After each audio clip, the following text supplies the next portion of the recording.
앞에는 그림하자고 뒤에는 이야기하자인데 아까 여기다 그림하를 해서 좀 틀렸네요. 근데 결국은 이야기로 보는 미나 세계 이제 이런 그런 뜻입니다. 그래서 요새 이제 그 스토리텔링 시대이기 때문에 이제 미나들 이렇게 이야기로 풀면은 사람들이 이제 굉장히 관심이 있어 하기 때문에 제가 이제 제목을 그렇게 붙였고 이제 그런 책을 낸 적이 있습니다.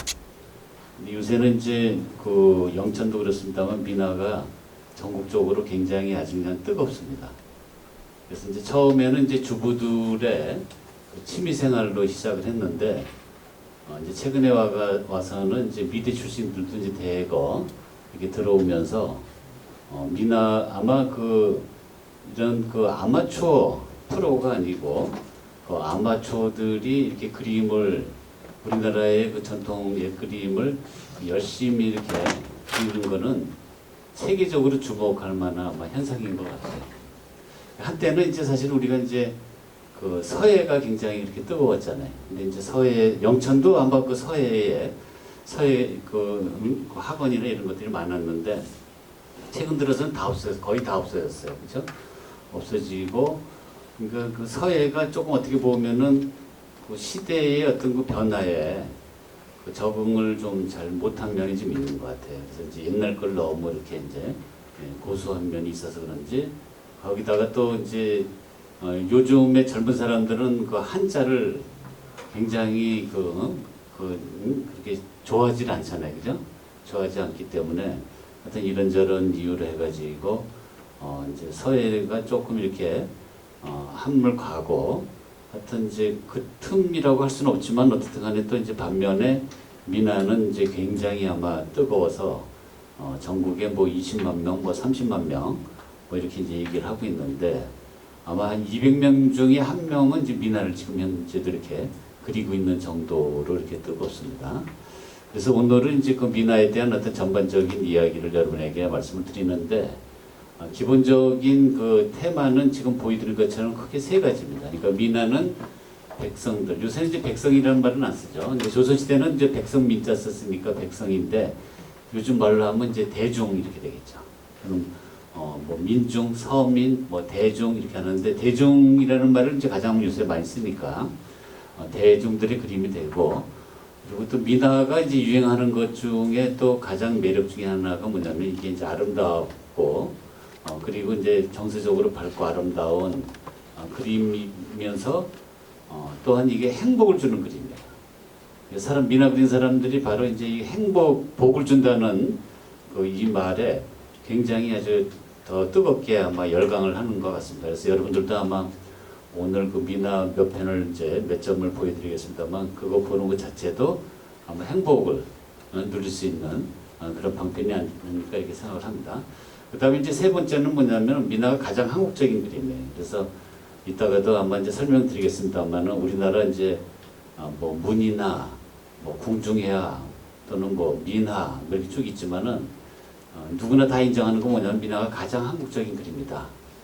그 음식으로 우리가 비유한다 그러면은 무슨 김치처럼 맛깔스럽고 된장처럼 구수한 그림이 미나입니다. 그런 점에서 우리가 이제 최근에 이제 미나를 가지고 이 세계의 어떤 문화 업체에서 문화 콘텐츠 업체에서 관심을 갖고 많이 활용하는 경우가 있는데 그거를 이제 이따가 여러분에게 몇 개 보여드리겠습니다. 그 다음에 이제 미나는 기본적으로 우리 어떤 삶의 기반을 두고 있는 삶의 표현이면서 또 꿈을 펼치는 그림이에요. 그 삶과 꿈을 넘나드는 이런 그림입니다. 그래서 오늘 말씀드린 내용이 이게 전부입니다. 그래서 이제 여러분이 이제 2시간 동안 저하고 이제 이 얘기를 하겠는데 우선 첫 번째는 미나는 백성의 그림이다라는 말부터 여러분에 설명드리기로 하겠습니다. 이제 조선시대 회화를 보면은 그거를 저는 이제 빵에 비유해요. 빵 이렇게 또 아니 뭐 고구마 다 저기 점심 식사는 다 드셨죠? 네? 제가 아침에 막 강의하면 사람들이 그 얘기하면 굉장히 막 배고파하는 분도 있는데 어떻든 간에 큰 덩어리예요. 이게 덩어리인데 이걸 이렇게 3등분으로 이렇게 나누면은 맨 위에 보면은 이게 뭐냐면 왕을 위한 그림, 국가를 위한 그림. 이거를 우리가 뭐라 하냐면 궁중회화라고 합니다. 예를 들어서 여러분이 저기 드라마 역사 드라마 보면 임금님 뒤에 있는 그 일월로봉도 있잖아요. 일일로봉도가 그 대표적인 바로 뭐냐면 공중회화가 됩니다. 그 다음에 이제 그 영천에도 아마 이런 문화가 굉장히 많은데 서예가 예전에 상당히 성행했을 때 문인화도 굉장히 발달했습니다. 예를 들어서 우리가 이제 뭐 매란국죽 하는 뭡니까? 그 사군자 이런 거죠. 근데 이제 그런 그림이 문인들이 그린 그림, 사대부들이 그린 그림, 어떻게 보면 조선시대 그 엘리트들이 그린 그림, 이게 문인화예요.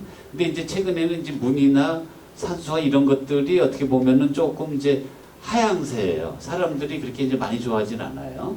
그 다음에 이제 맨 밑에 예전에 조선시대는 저속한 그림이라고 속하라 그래가지고 낮춰보고 폄훼하고 무시했던 그림인데 지금은 오히려 이 세 부류 중에서 이제 가장 최고를 지금 떠오르고 있는 겁니다.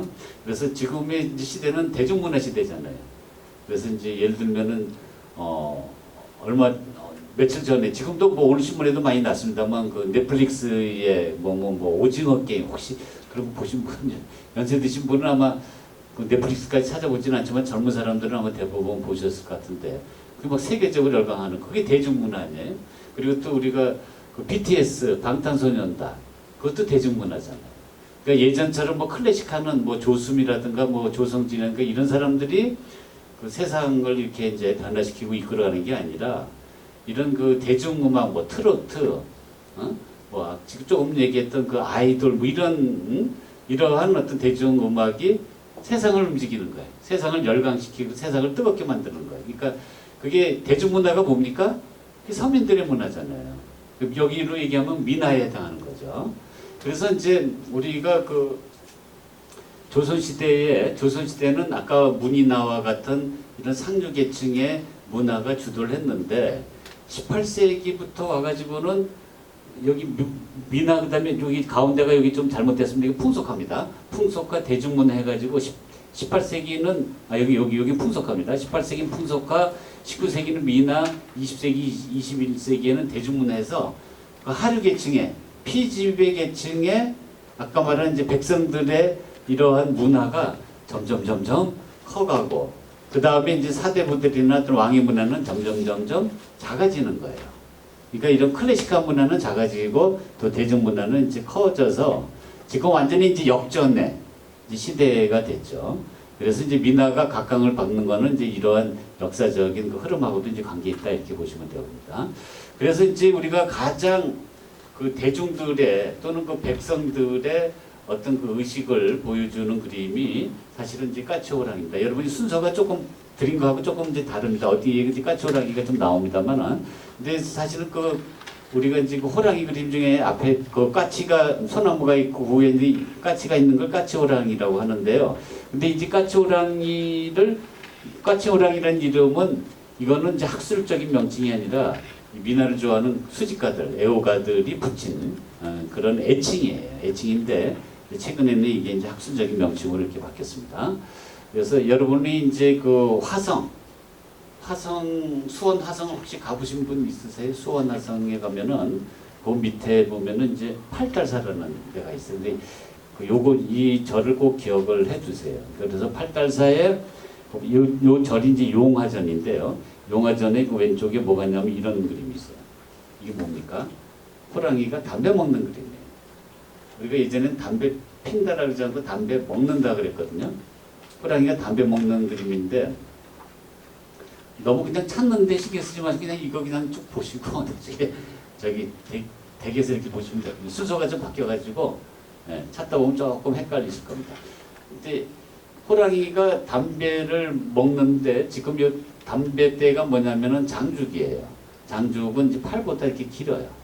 팔보다 긴 거는 예전에 이제 양반들이 또는 그 사대부들이 이게 뭐냐면 자기의 어떤 그 권력 위험을 과시하기 위해서 조그만 이런 곰방대라는 조그만 담뱃대를 하는 게 아니라 누가 담뱃불을 붙여줘야 하는 팔보다 긴 이러한 그 장죽을 핀 거예요. 근데 이제 장죽을 지금 불을 누가 붙여주고 있습니까? 토끼가 지금 서빙을 하고 있잖아요. 그죠? 근데 여기는 여러분이 이제 보시면 알겠지만은 이게 단순히 무슨 동물의 왕국, 동물의 세계가 표현된 게 아니라 뭔가 이게 풍자가 있다. 그 풍자가 뭐냐면은 바로 이 호랑이는 이거는 그 부패한 권력을 얘기하는 거예요. 그러니까 여러분이 그 중국의 주석인 그 시진핑이 처음에 이제 그 주석이 되면서 제일 먼저 외친 게 뭔지 아세요? 타호예요. 호랑이를 때려 부수자. 그럼 그 호랑이가 뭘 상징하냐면 그게 부패한 관리들 얘기하는 거예요. 이해하셨습니까? 그러니까 예를 들어서 뭐 시장, 군수, 뭐 국회의원, 그러니까 왕 빼놓고 왕 밑에 있는 권력들은 되게 뭐로 표현하냐면은 그 호랑이를 표현합니다. 호랑이로. 또 중국에서는 가장 낮은 그 권력, 예를 들어서 뭐 이장, 동장 이런 사람들은 파리로 표현해요. 파리 새끼야, 파리 날아다니는 파리요. 근데 어쨌든 간에 그래서 뭐 파리를 때려잡자 아니면 뭐 호랑이를 때려잡자 하고 중국에서 이렇게 이제 구호를 외쳤는데 그 바로 이제 시진핑이 이제 집권하면서 이제 일어났던 일이죠. 그러니까 결국은 중국이나 우리나라나 호랑이는 뭡니까? 부패한 권력이에요. 부패한 권력. 그러니까 아까 왕 빼놓고 다 밑에 국회의원, 군수, 뭐 시장, 이런 분들을 이런 권력을 상징하는 거를 바로 호랑이를 했고 그 토끼는 뭐겠습니까? 토끼는 바로 우리와 같은 그냥 힘없는 백성이에요. 그냥 민초예요. 그러니까 이거는 아까 말씀드린 것처럼 동물의 왕국을 그린 게 아니라 사람들 세계, 이게 불공평한 사람들이 어떤 신분에서 불공평한 관계, 권력에 의해서 불공평하게 이렇게 대접을 받는 이런 거에 대해서 그 동물을 통해 우화적으로 풍자하고 있는 거예요. 그렇게 이해하면 이제 조금 이제 쉬워지죠. 그래서 예를 들어서 이제 그런 호렵도라는 청나라 황제가 사냥하는 장면이 있습니다. 근데 청나라 황제가 이제 어디서 사냥하냐면 저 내몽골 가서 항상 그 가을철마다 사냥을 합니다. 그래서 이제 여름에는 여러분 그 박지원의 그 열화일기에 나오는 그 열화가 이제 북경에서 제가 한번 가보니까 버스를 한 6시간 올라가는 거리에 있어요. 거리에 있는데 이제 하여튼 거기에 피서산장에서 청나라 황제가 만주족이기 때문에 거기서 지냅니다. 거기서 지내고 그다음에 이제 가을에는 거기서부터 또 한 버스를 한 6시간 올라가는 곳에 목난이장이라고 있는데 거기에서 또 사냥을 즐기는 거예요. 그 가을 사냥. 추선이라는 가을 사냥인데 그 장면입니다. 그런데 이제 여기에 보시면은 이제 저기 잘 안 보이시겠지만 그 오른쪽 끝에는 이제 황제 일행이 있고 그다음에 이제 이러한 그 사냥 장면이 있는데 여기 사냥물에도 뭐냐면 이게 그 위계가 있어요. 그래서 이제 황제만 뭘 잡을 수 있냐면은 호랑이를 잡을 수가 있어요. 또 그 밑에 관리들은 사슴을 잡고 그다음에 이제 맨 밑에 군사들은 뭘 잡냐면 쥐를 잡아요. 그러니까 아무거나 잡을 수 있는 게 아닙니다. 그래서 지금 황제가 호랑이를 잡으러 왔어요. 이거 황제 보입니까? 청나라 황제예요. 그런데 재밌는 게 뭐냐면 그 밑에 그 호랑이가 뭡니까? 나 잡아봐라고 있어요. 왜냐면 여기 확대된 게 없네. 여기에 이게 보시면은 호랑이가 곰방대 있잖아요. 작은 혼자 이렇게 그 필 수 있는 담뱃대를 갖고 여기 다 담배를 피고 있는 거예요. 지금 황제가 잡으러 왔는데도 불구하고 호랑이가 왜냐하면 너만 권력이냐 나도 권력이다 하고 이제 뻗당기는 거죠. 거기다가 이게 권력이라는 거를 표시하기 위해서 여기 보시면은 이제 지금 토끼하고 멧돼지가 막 두 손으로 뭘 받치면서 그냥 아주 공손하게 이렇게 서빙을 하고 있잖아요. 그러니까 이런 것들이 우리가 뭐냐면은 단순히 동물을 그린 게 아니라 동물을 통해서 바로 우리들의 이야기, 인간 세계의 어떤 인간 세계 그 신분사회의 불공평한 관계를 풍자하고 있다 이런 얘기예요. 그래서 우리가 이제 이런 그림, 지금부터 이제 까치호랑이를 계속 보겠습니다만 이런 그림은 결국은 누구를 위한 그림이냐 하면 일반 백성들을 편에서 바로 그 권력을 잡은 사람을 뭡니까? 비난하는 그림이에요. 그래서 이제 예를 들어 이런 겁니다. 지금 이제 까치호랑이 중에서 이제 비교적 이런 시기의 것입니다. 이거는 이제 일본 민예관에 소장이 되어 있는데 여러분이 이제 호랑이는 줄무늬고 표범은 뭐죠? 전문이잖아요. 그래서 이거는 정확히 얘기하면 표범이에요. 표범이지만 그냥 예전에는 그냥 뭐 줄무늬든 전문이든 다 똑같이 그냥 범했어요. 또는 호랑이 이렇게 얘기했습니다. 그래서 그냥 통칭해서 호랑이라고 그러는데 근데 여기에서 여러분 그 호랑이하고 까치의 관계를 보면은 뭔가 심상치 않는 그런 싸움이 벌어지고 있는 거예요. 아니 그 동물의 왕이 호랑이가 정말 어떻게 그 호랑이에게는 하찮은 존재에 불과하는 까치를 이 구석에다가 몰아놓고 여기 보시면 이제 눈에 노란 불을 킨 거 보입니까? 눈에 노란 불을 켜고 또 입에 이제 빨간 잎을 빨간 입을 벌리면서 송곳니를 드러내고 위협을 하고 있는 거예요. 근데 이거는 굉장히 불공평한 관계예요. 왜 불공평한 관계냐면은 여러분 보시는 것처럼 거의 그 호랑이가 화면에 5분의 4를 차지하고 있고 까치가 한 구석에 처박혀 있어요. 처박혀 있는데 놀랍게도 이 까치는 뭡니까? 까치는 꼬리를 딱 세우고 있는 겁니다. 여러분 이제 그 애완동물 개나 이런 거 개나 고양이 키워보시면 알겠지만 꼬리 세울 때는 건드리면 안 되잖아요. 그 이건 뭡니까? 맞대결을 하겠다는 거예요. 어떻게 까치가 어떻게 그 호랑이와 맞대결을 하겠습니까? 여러분이 누가 이길 것 같아? 까치가 이겨요. 호랑이가 이기면 제가 물어보시다는 거잖아요. 그죠? 까치가 이겨요. 마치 우리가 이제 여러분 그 구약 성경에 보면 다윗과 골리앗이 다윗이 조그만 꼬마잖아요. 어린아이 꼬마가 이런 거의 골리앗을 우리가 돌팔매를 해가지고 던져서 죽이잖아요. 근데 그러한 기적, 그러한 역전 드라마가 까치 호랑이에서도 나와요.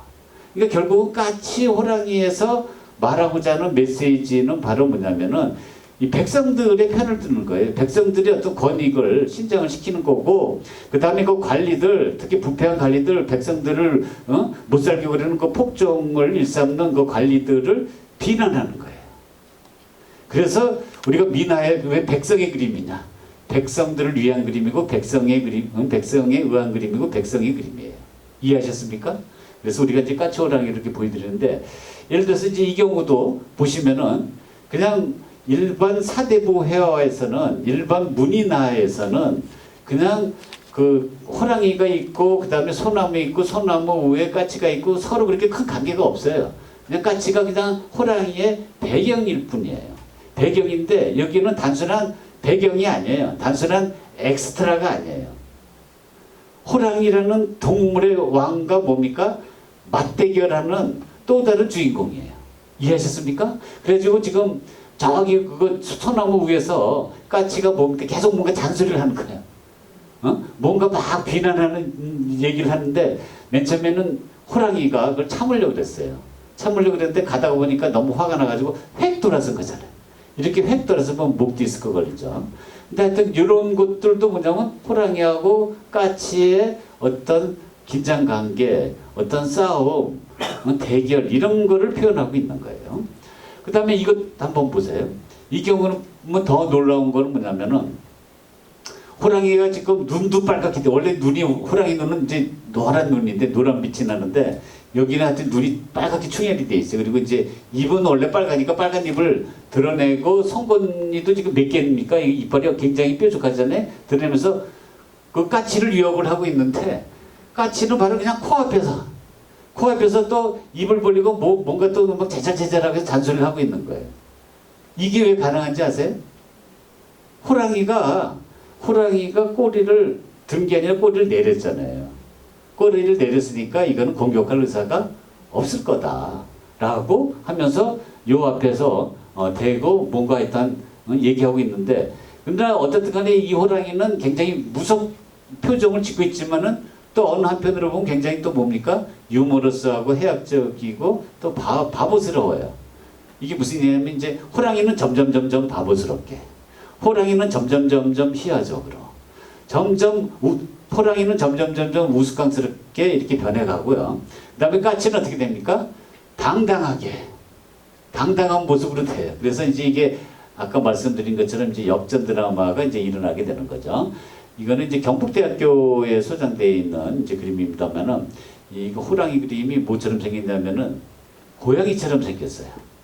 고양이처럼 굉장히 귀여운데, 근데 고양이지만 굉장히 영리해요. 왜냐면 이제 분명히 저 소나무 위에 있는 까치가 자기를 또 뭔가 또 잔소리 할 거니까 미리 기선제압하려고 어떻게 합니까?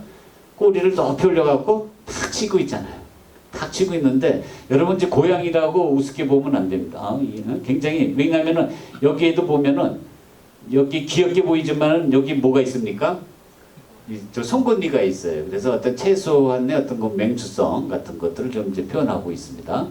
그 다음에 이제 요거는 이제 그 영국에 있는 우리나라 그림입니다. 영국에 이제 빅토리아 앤드 알버트 뮤지엄이라고 런던에 있는 박물관이에요. 박물관인데 이 경우는 호랑이가 까치의 뭡니까? 눈치를 보고 있어요.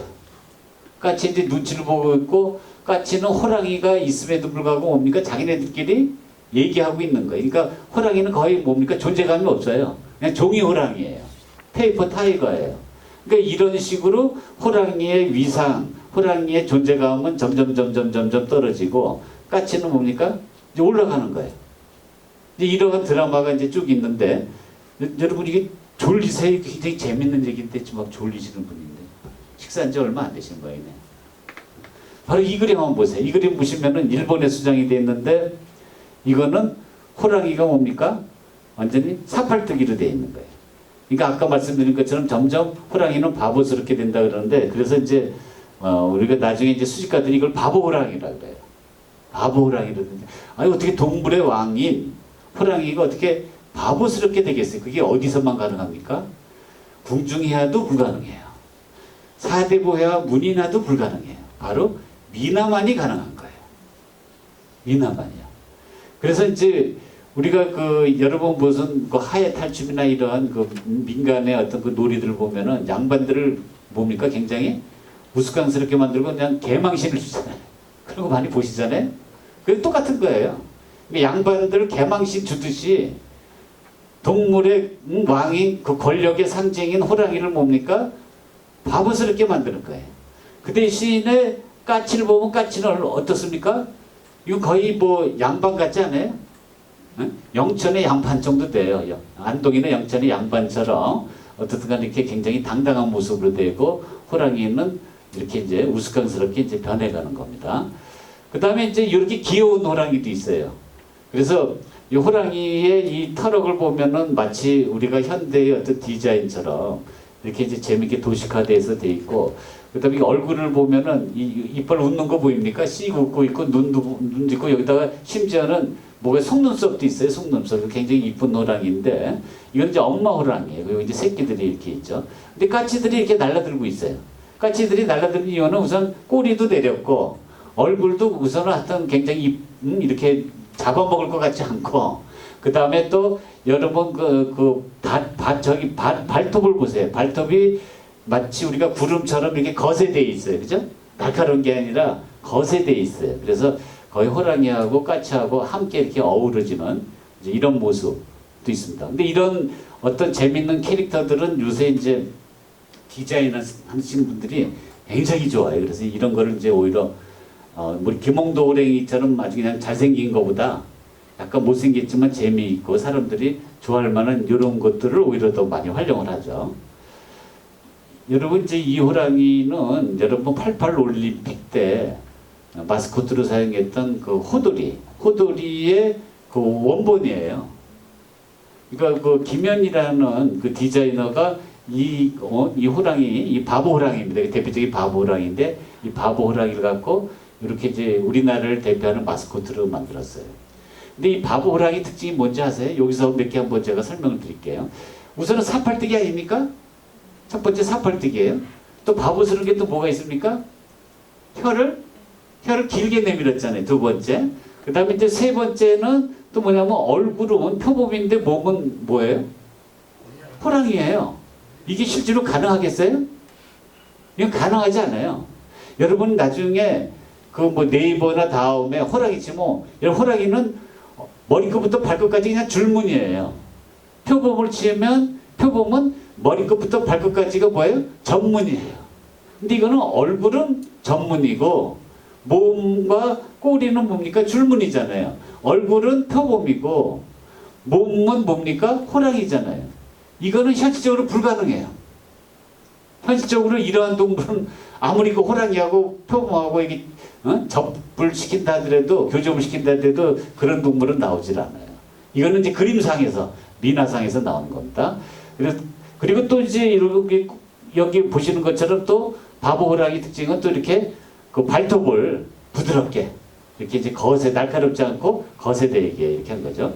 지금 제가 설명한 거 뭐 있습니까? 바보 호랑이 특징 첫 번째는 사팔뜨기, 그 다음에 이제 혀를 길게 내민 거, 그 다음에 이제 표범하고, 그 다음에 그 호랑이 문양이 이렇게 혼용이 돼 있는 거, 그 다음 발톱을 뭡니까? 이렇게 거세시켜서 부드럽게 만드는 거, 뭐 이런 등등이 있어요. 이런 등등이 하면서 어떤 호랑이는 바보스럽게, 까치는 당당하게 이제 이렇게 이제 변해가는 거죠.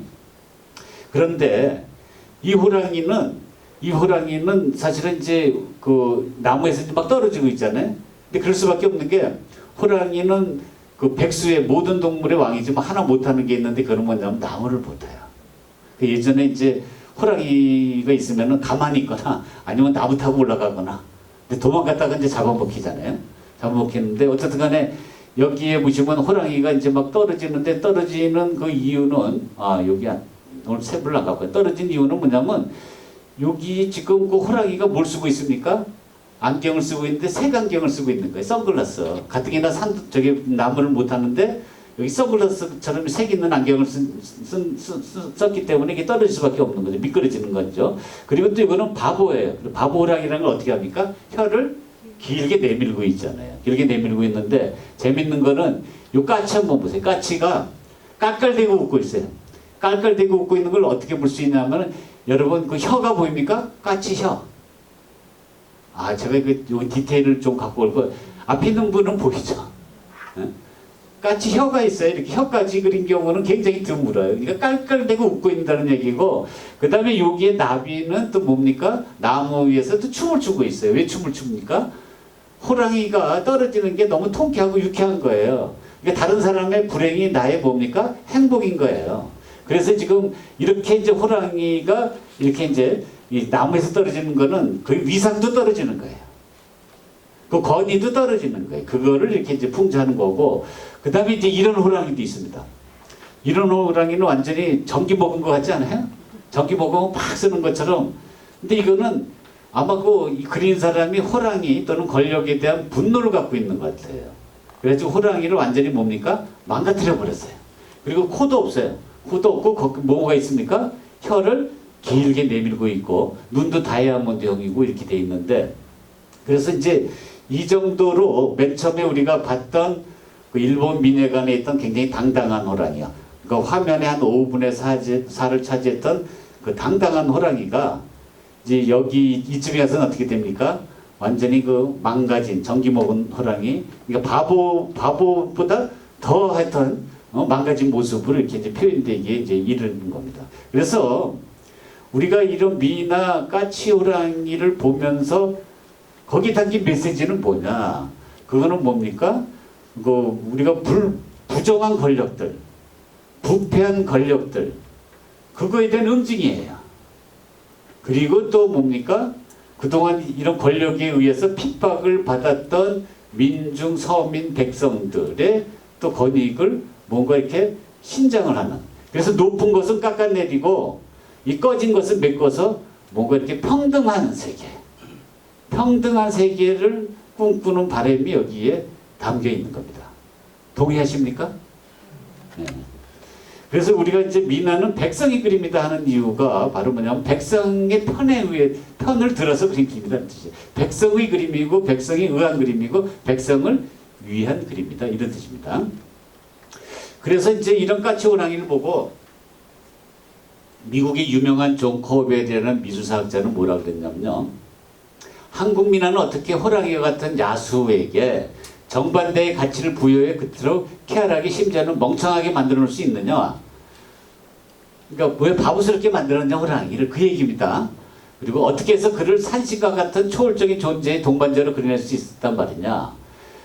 바로 뭐냐면 실제로 이들 민화와 문학은 호랑이가 가축이나 사람을 해치고 잡아먹는 그런 아주 현실적인 실제 상황에서 창작된 것이다. 이게 여러분 호환 아시죠? 호환. 호랑이가 여기도 아마 예를 들어서 우리가 마지막 호랑이가 결국은 어디 잡혔냐면 그 경주의 그 경주역 있죠. 경주 불국사역 앞에 이제 그 산에서 잡혔어요. 일제강점기 때요. 그랬는데 우리가 항상 뭐냐면은 그 호랑이에 의해 가지고 가축뿐만 아니라 사람들도 많이 다쳤어요. 그걸 호환이라 그래요. 호환이라 그러는데 한쪽에서는 호랑이가 사람들을 막 잡아먹습니다. 그런 상황 속에서 한쪽에서는 뭡니까? 호랑이를 뭐로 그려요? 무섭게 그리는 게 아니라 바보스럽게 그려요. 호랑이를 멍청하게 그려요. 호랑이를 해악적으로 그려요.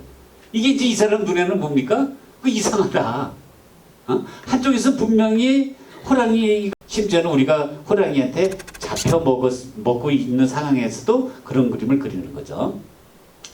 그 다음에 이제 우리가 미나의 이제 중요한 매력 중에 하나는 미나에는 복을 주는 그림이다. 행복을 주는 그림이다. 이런 뜻이에요. 물론 이제 미나 자체는 굉장히 아름답고 밝고 명랑해요. 거기는 어두운 그림자가 없어요. 이따가 쭉 보여드리겠습니다만은 항상 보면은 아주 긍정적인 그림이에요. 아주 낙관적인 그림이에요.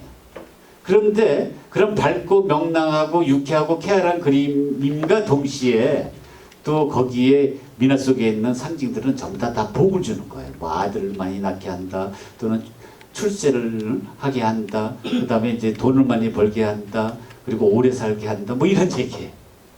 그리고 또 행복한 가정을 꾸미게 한다, 이런 얘기들이 이제 가득한데, 제가 이제 그 2013년에 경주에서 미나 이목고 해가지고 이제 이런 그 포럼 세미나를 한번 한 적이 있어요. 이제 미나는 무엇인가라는 이제 경상도 말로 이제 표현한 거죠. 그때 이제 전라도에서는 그때 그 디자인 포럼에서 뭐라 했냐면 거시기 머시기 하고 제목을 진 거예요. 그래서 요새는 이제 지방마다 그 사투리를 살려요. 예전에 이제 사투리를 부끄러워했잖아요. 요새는 이제 사투리를 오히려 이제 내세워서 지방색을 드러내는데, 그렇다면 나도 물론 이제 경상도 사람은 아닙니다. 뭐 말투 보시면 알겠지만. 그러나 제 본가는 또 경주예요. 경주 정신인데, 경주 원주민인데 서울말씨 쓴다고 경주 사람들이 나를 무시해. 나는 원주민인데. 근데 어떻든 간에 미나는 무엇인가를 미나 이목고 해가지고 그때 한 300여 명의 그 전국에 이제 미나를 사랑하는 사람들이 경주 그 호텔에서 세미나를 했습니다. 그 중에 이제 여기에 일본에서 오신 기시지 그 후미까지라는 분이 뭐라 그러냐면 미나를 행복하러 부르자. 그랬더니 그 당시에 여기에 이제 그 참석했던 그 젊은 학자들이 여 행복하라는 말에 완전히 꽂힌 거예요. 그래서 이제 어떤 교수는 저한테 와가지고 정 교수님 행복하라는 말이 너무 행복합니다. 이런 말을 한 분도 있었고, 또 어떤 여기 뭐 미나 박사는 자기가 쓰는 그 신문의 칼럼에 행복하라는 무엇인가라는 제목으로 쓴 적도 있고 그랬어요. 그래서 사실은 저도 이제 부산에서 미나 전시를 기획을 하면서 행복이 가득한 그림 미나 이렇게 했는데 그때는 아무도 관심을 안 가지.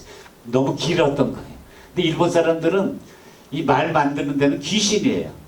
나도 그때 행복이 가득한 그림 미나가 아니라 행복하 딱 이렇게 끊었으면 사람들이 좋아했을 텐데, 이거 뺏겼구나, 한 수 뺏겼구나, 이제 이런 생각을 했었죠.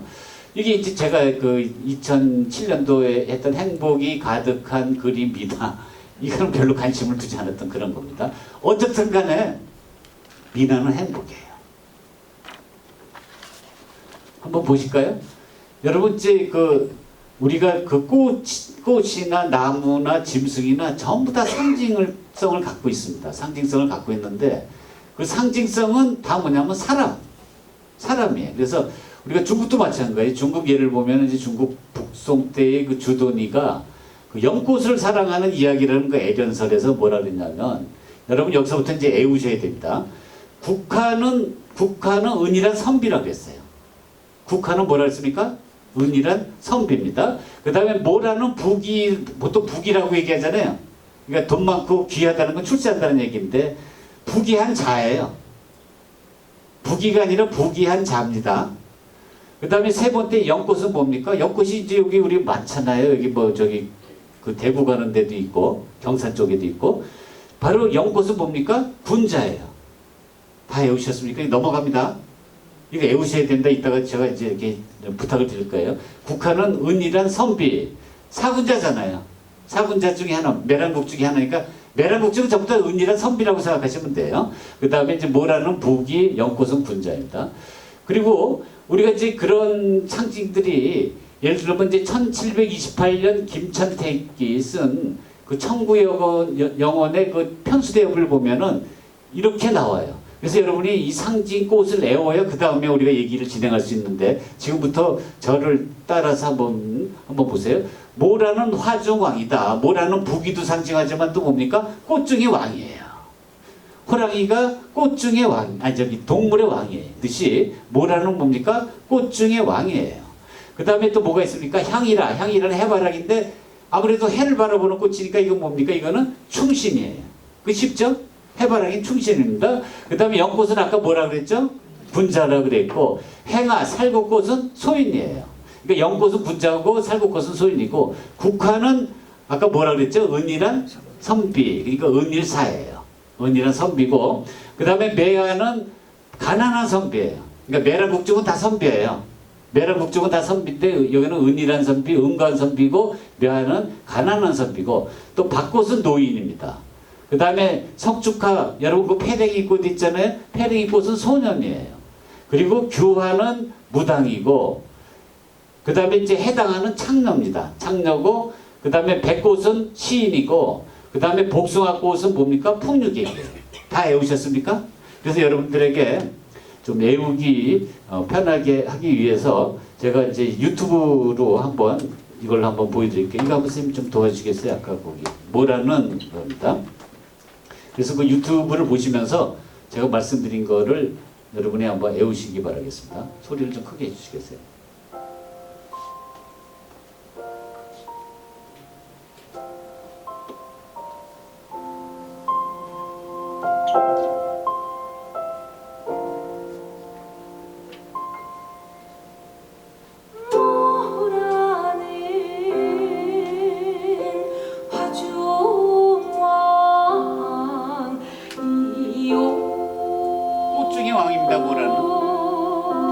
모라는 꽃 중의 왕입니다. 화중왕. 향일화는 충신이로다.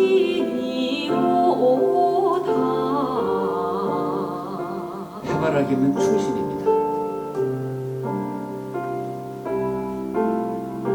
영화는 군자요. 연꽃은 군자입니다.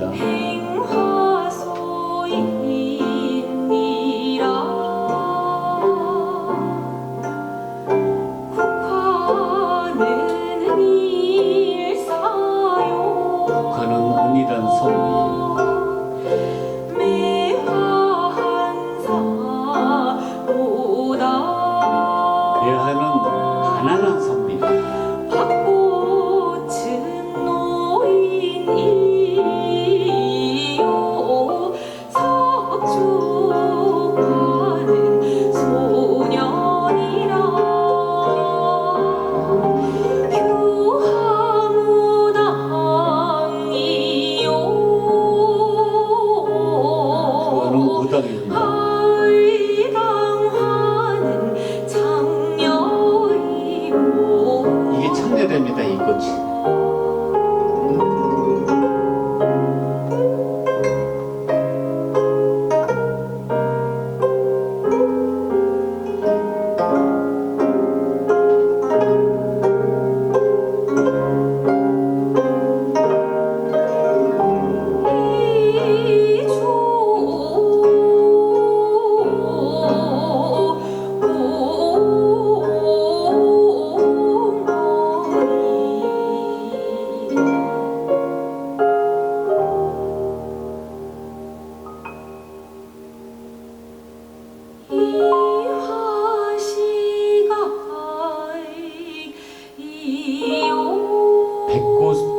백꽃은 시인이에요. 시계.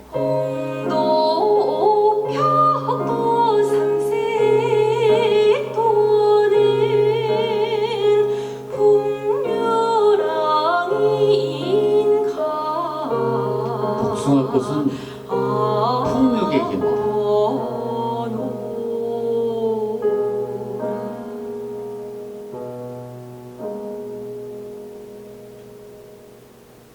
요새 그 젊은 국악인들 대단하지 않아요? 저도 깜짝 놀랐어요.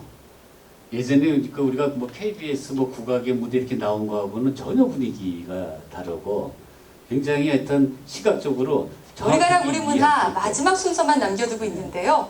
우리 장단 중에 이거 이제 유튜브를 들어가지고 한번 소리가 좀 나온 것 같습니다. 일단 계속 이제 또 이어서 보겠습니다. 그다음에 이제 여기 이제 여러분 아까 그 했던 그 정리이고요. 그다음 그래서 이제 예를 들면은 이제 이런 이제 이따가도 한번 나오셨는데 이제 책거리라는 그림이 있어요. 이제 책을 그린 그림이에요. 이게 또 제가 이제 막 세계적으로 알리는 노력을 하고 있는 이런 그림인데 이게 이제 한국의 정물화입니다. 그러니까 정물화라는 거는 여러분 이런 그 생물이 아니고 이거 죽은 물건들 있잖아요. 예? 죽은 물건들 그린 그러니까 동산이죠. 동산 부동산이 아니고 동산을 그린 그림인데 여기 보시면은 이제 정물화하면은 유명한 사람이 그 프랑스의 세잔이에요. 세잔의 정물화인데 이건 우리나라의 한국적인 정물화 책거리입니다. 도대체 한국의 정물화인 책거리와 그 다음에 이제 유럽의 서양의 대표적인 그 세잔의 정물화는 뭐가 다르냐? 우선은 그 세잔의 정물화라는 거는 여기가 이게 가난한 시골의 농부의 부엌이에요. 그래서 보면은 굉장히 지저분하고 물건도 이렇게 고급스럽지 않지만 이렇게 사소하고 하찮고 평범한 것도 이게 가치가 있다. 아름다움이 있다라는 거를 세잔의 특유의 이러한 그 과일, 뭐 사과를 비롯한 과일과 이런 과일 바구니를 통해서 그런 얘기를 우리에게 하는 거예요. 그런 메시지를 하고 있는 거예요. 그런데 그렇다 그러면 여기 있는 그림은 이거 뭘 의미할까요? 우선 아름다운 정물화이면서도 아까 말씀드린 것처럼 여기는 다 하나하나가 다 상징이 있어요. 다 하나하나가 그 의미가 있어요. 그 의미는 여러분이 지금부터 외우시겠습니다. 우선은 책하고 그 다음에 여러분 여기 두루마리가 있잖아요. 이거는 출세예요.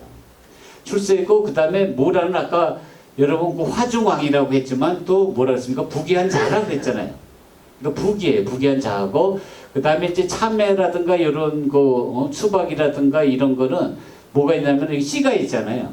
그러니까 씨가 있는 건 전부 다 아들 많이 낳게 해달라는 거예요. 다산이에요. 다남자. 그러니까 뭐 포도, 뭐 석류 또는 뭐 유자 이런 것들한테 전부 다 다남자 다산이에요. 그 다음에 이제 돌이 있잖아요. 돌을 우리가 이제 이거 수석이라고 그러잖아요. 수석의 숫자는 장수 숫자를 쓰기 때문에 이거는 오래 살라는 뜻이에요. 그 결국은 여기에 있는 그림 자체가 뭐냐면 아들을 많이 낳고 그 다음에 그 아들이 출세를 하고 돈 많이 벌고 행복하게 살고 그것도 오래오래 죽을 때까지 오래오래 살면서 누리고자 하는 그러한 소망, 그러한 바람이 깃들어져 있는 거예요. 그러니까 얼마나 우리나라 그림이 다른 나라의 우리나라 민화가 다른 나라 서양 그림에 비하면 얼마나 경과 아름다움으로 또는 그 구성미로도 그 세잔의 정물화에 뒤지지 않아요. 우리는 어떤 그 구성적인 짜임, 구조적인 짜임은 세계 최고의 수준을 갖고 있습니다. 이건 이따가 이제 제가 쉬는 시간 이후에 한번 설명을 드리겠습니다만은 거기다가 구성미도 떨어지지 않는데 거기다 또 뭐까지 갖고 있습니까? 다들 보면 그 행복을 영원하는 좋은 뜻을 갖고 있기 때문에 이건 꼭 먹고 알 먹고예요.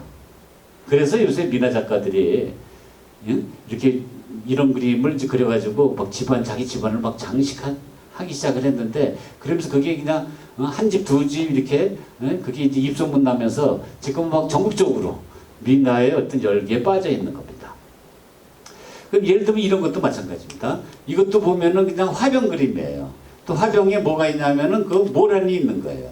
그런데 그래서 그 모란은 또 굉장히 에너제틱해요. 굉장히 막 힘이 있어요. 그래서 이런 그림을 집안에 붙여놓으면 집안에 뭡니까? 생기가 돌 거 아니에요. 이 활기가 돌 거예요. 근데 그런 의미만 있는 게 아니라 또 여기는 또 행복을 염원하는 상징이 있어요. 그게 뭐겠습니까? 모란은 아까 말씀드린 것처럼 뭐라 그랬습니까? 부귀한 자. 부귀고 그 다음에 이제 여기에 여러분 밑에 보면 그 청아백자가 있는데 청아백자에 지금 목에다가 지금 스카프 같은 걸 이렇게 둘렀잖아요. 근데 이 병이 뭘 의미하는지 아세요? 병이 바로 뭐냐면 평안을 의미해요. 왜냐하면 이건 중국식의 상징체계인데 중국에서 병은 핑이에요. 또 평화로울 평자도 핑이에요. 이해하셨습니까? 그래서 이게 여러분 예전에 이제 그 천안문 사태 기억하시잖아요, 그죠? 이제 천안문 사태 때 이제 그 1주년 때 천안문 광장을 폐쇄시켰어요. 그러니까 학생들이 전부 다 어디 냐면 그 이제 기숙사에 다 이렇게 이제 묶여 있는 거죠. 근데 기숙사에서 어떤 일을 벌였냐면은 이 중국 학생들이 그 병이 있잖아요, 술병. 뭐 빼갈 이런 이제 술병을 가지고 막 던지면서 항의를 했어요. 그게 이제 예전에 AP통신이라고 그 외신에 예? 이제 그런 사실만 이게 딱 나왔는데 이게 중국식의 상징책이라면 이게 무슨 의미인지 알 수가 있는 거예요. 이게 뭐냐면 우리식으로 병에다가 신나 집어넣고 불 붙여가지고 그 던지는 화염병이 아니에요. 화염병이 아니라 천안문 사태를 주도한 사람이 누굽니까? 등소평이잖아요. 그 등소평의 그 평자 마지막 평자가 평화로울 평자예요. 그리고 여러분 그 빼가리든 맥주병이든 그 술병의 병자도 발음이 뭡니까? 핑이고 등소평의 평자도 핑이에요. 그러니까 우리가 술병을 던져서 깨트린 거는 그러니까 술핑을 깨트려서 던진 거는 뭡니까? 던져서 깨트린 거는 바로 등소핑을 욕보이는 행위. 이해하셨습니까? 이게 이제 중국적인 상징 체계를 이해하면은 이게 이래서 던진 거구나. 이건 우리식의 화염병이 아니구나. 다시 말하면 이 병이라는 건 뭡니까? 병이라는 건 평안이고 평화예요. 그리고 뭐라는 북이에요. 그래서 이거를 우리가 요새 사자성어를 하면 평안북이고 이걸 우리말로 풀면 어떻게 됩니까? 집안이 평안하고 부귀하기를 바랍니다. 그러니까 민화가 얼마나 이게 굉장히 장점이 있지 않아요?